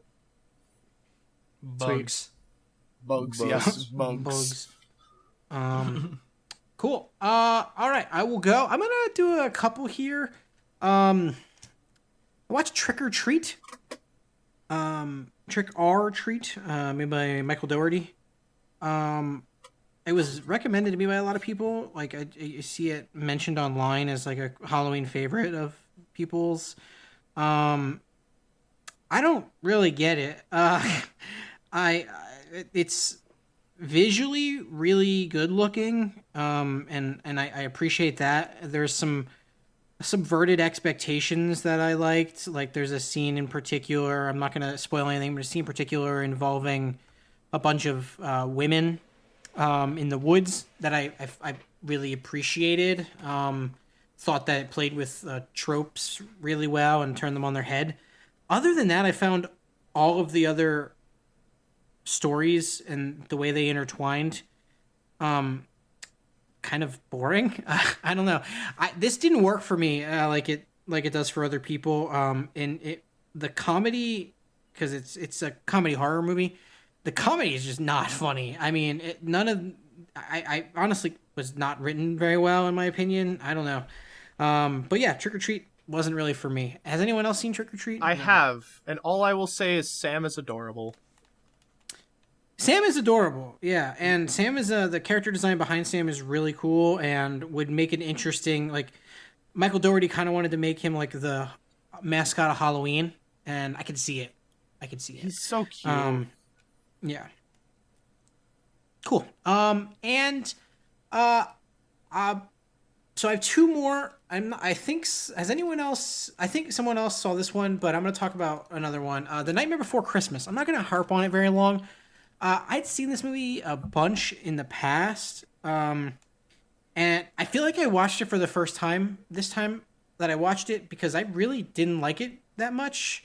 There are like two songs I really like, it's visually, the visual spectacles like there 100%. The art style is incredible, and all of that I'm 100% in on. But I just found the story to be really lacking, and I almost fell asleep. Like I just found it to be really boring, and I don't think that. I don't know. I don't think it's very good. I'm not saying it's a bad movie. I would probably put it at pretty average as a whole package, but visually it's great, and the two of the songs I really, really like. And I understand that's probably controversial, but so. What's more controversial is that I actually haven't seen that movie yet, so that needs to happen at some point. Because people my age scream at me for having not seen that movie. Is anyone here particularly anyone here particularly strong opinioned about it? Like, I have no strong opinions on it. I don't have any strong opinions on it. I don't really care I've for seen the it a massive handful of fandom times. surrounding it. Yeah, I've seen it a Yeah, handful of people times. me and Steven's recall age enjoying it. love that movie. But Yeah. I can't make an argument either which way on it. I'd have to rewatch it. It's been a little bit since I've seen it. yeah, I don't know. I just felt the narrative was pretty weak, and the characters, like, especially like Sally, I just found like I wanted I wanted so much more out of her. I was like, they kind of like pissed it away. Honestly, I was sad. It actually made me sad. Okay, and I have one more, and I'll just be done then. I watched the Rocky Horror Picture Show. Anyone else watch that? Yes. I was supposed to. I did not. If it's just I you did and not me, get a Zach, chance to I either. don't really know what to say other than It's just you and me. Let's just refer to our previous podcasts. But I did watch it because I always try to watch it. So yes, and I enjoy it a lot. It's a ritual at this point. I will I probably will watch be it sure every to single watch it Halloween. probably on Halloween. I only didn't watch it because I ran out of time, so I'll It's probably watch it fun in the next and couple of weird. days. Yeah, that's what I've heard about it. fun, weird, great. I'll just quickly love say the last one I had on my list. Then I had Cabin in the Woods. For I some love reason, that movie so much. I thought for some reason you guys had seen it also, but I guess I was the only one. The Voice in the Void. oh. Saw it. Okay. So if y'all would like to hear Alan's thoughts, I would love to hear. I I that. would love love to to hear hear it. from the voice in the void. Fantastic. All right, let me just Voice in the Void. Oh shit. Okay, yeah, he's here. Oh, okay. Ooh. I don't know how it's possible that I never checked out The Cabin in the Woods before. As someone who loves Buffy the Vampire Slayer, loves Angel, and gets a kick out of the Avengers movies that Joss Whedon has done, this movie somehow is just something that I just never clung to. I never looked for. But now that I've seen it, this is a super fun movie. If you've never checked it out, it's on Hulu. I don't want to give any details away because I think it's just so fun. Definitely go check it out because I think that it is well worth your time. Great subversion of expectations, and oh my gosh, I was blown away by this movie. Yeah, I agree with pretty much everything Alan said. In fact, since you guys haven't seen it, well, Zach has seen it, but since you guys I haven't have. seen, no, Steven, you've seen it, but since you haven't seen it, I won't spoil. Yeah. And I talked about it. I watched it last year, so I kind of watched it this year on a whim. I just kind of felt like it because I was talking to Alan about it. So I was like, I decided to watch it. I love it. That's all I'm really gonna say. I kind of talked a little bit about it earlier, so I won't say anything more now. But I really, really like that movie a lot. It is very fun. As do I. All right. And that is it. Is that it? We That's did it. That's it. We did We it. did it. We thought this was Guys, going to be a short podcast. Another Halloween is in the books. It was spooky and it was lovely, and I loved everything about it. I had a great time. As did I I. can't wait to do it again. Yeah. I'm excited So to guys, hopefully do this next year. Yes, definitely. Before we say so long, farewell, I'll read her saying goodbye.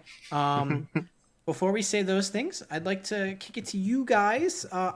We don't have a Twitter poll this week. What did and- we debate? What did we debate on the? Did we debate anything in the? Did we do this vampire swamp guy? I don't think Ooh, anything Vampire got Swamp like. Guy. That wasn't a huge debate. Yeah, but we can see how but, many people are yeah. wrong. Yeah. That were either Yeah. that or Leatherface or Ghostface who would win in a Yeah, fight. Well, Yeah. that was another one. Yeah, do both of them. Okay, yeah, we'll have two Twitter polls. Please check out below. One will be who wins in a fight, Leatherface or Ghostface, and the other one would be would you rather be a vampire or a swamp monster? Other than that, I hope. Oh, well, last episode we asked you guys in the Twitter poll. We asked you, should we save what is that the for the best next Disney You know episode? what? You're right, Ben. I as soon as you said should we, yes, we should. I knew exactly where you were going, and we're gonna save We're it. saving our Twitter poll results for You guys gotta our wait. Disney episode. Just go on our Twitter if you want to see it, though. Yeah. Yeah, please check out our Twitter. Guys, Also is there watch anything that the we would podcast? Is there anything that we would like to plug here before we say so long, Steven? Not that I can think of. Do you have No. a Twitter? I have a Twitter, but You I have a barely Twitch? use it. Do you have a There- Twitch or maybe a music? That- Maybe your music? There is my Twitch, which I need to get back to using more. People have been yelling at me to do that. Which is _true_infinity. It'll be linked in the description. Yeah. Yeah, it'll be linked. Yeah, in the it'll be description. there. The Twitch, and I am trying to get back into making music, so could link the SoundCloud. That is true. And we will. It'll be in the description below. Much So appreciated. please check out Infinity's music as well. Steven, anything you'd like to plug? Not Steve. I just said Steven. This is 3 hours in, guys. I'm very tired. Ben, anything you'd like to plug? I be on Twitter at Let's Go Haggles, and you can follow me there for dumb retweets.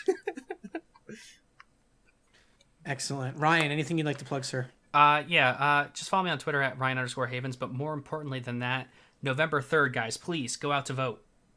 Yes. Yes. We're not gonna have another Definitely. podcast before that happens. It is the most important thing you can do if you're over the age of 18 to use your voice and go out into the polls and vote if you haven't already. So please go out and do that. Certainly. Hey, Ryan. You can... You want to plug 1983? Do not watch? What? Do not watch. Just don't watch that. Do not Don't watch. Ben, why would you even... What are you Don't even talking bring about? that up. You shouldn't watch that. Don't watch. that. Don't watch. Don't. Do I not. don't even know what you're talking watch. about. Don't even know what you're talking about. Don't look in the something description came and over don't... me. Don't look in the description and don't watch it. Please don't. Follow me on Twitter at I am Mauer. Follow Razzle on Twitter at Razzle Media. Make sure to check out our YouTube page, youtube.com/Razzle Media. If you're watching on YouTube, please like the episode and subscribe. Both those things help us out immensely. Please go over and actually do the Twitter poll. We'd love to hear from you guys. I will leave you all. Well, before I'll say goodbye at the end, but I'm going to leave you all with something that means a lot to Alan, and I'm just going to share this with you. This is Alan watched an episode of Buffy the Vampire Slayer with his son, and I'll just let him talk about it. One thing that was really nice for me, just on a more personal note, was I've been stuck here in quarantine in Texas, away from my family, and one of the nicest things that I got to do was watch an episode of Buffy. It's a Halloween episode, Fear Itself, with my 3-year-old son via FaceTime. And he loves Buffy, and I love Buffy. And it was just such a fun time being able to talk to him and be able to watch the show with him, almost like I was there with him. It's a great episode, but more for me was the ability to be with my family and be there with my wife and my son and be able to watch this episode. So that was super nice for me. Fantastic. Thank you, Alan, for calling in. Not really calling in, for getting your posts in, for being the other voice side. in the void, for recording all that beforehand and getting it sent to us. Guys, please go out there and vote on November 3rd, most important election of our time. And remember that climate change is very important. That's all I'm going to say. Yes. Love you all, and we'll see y'all next time. Good night. Night.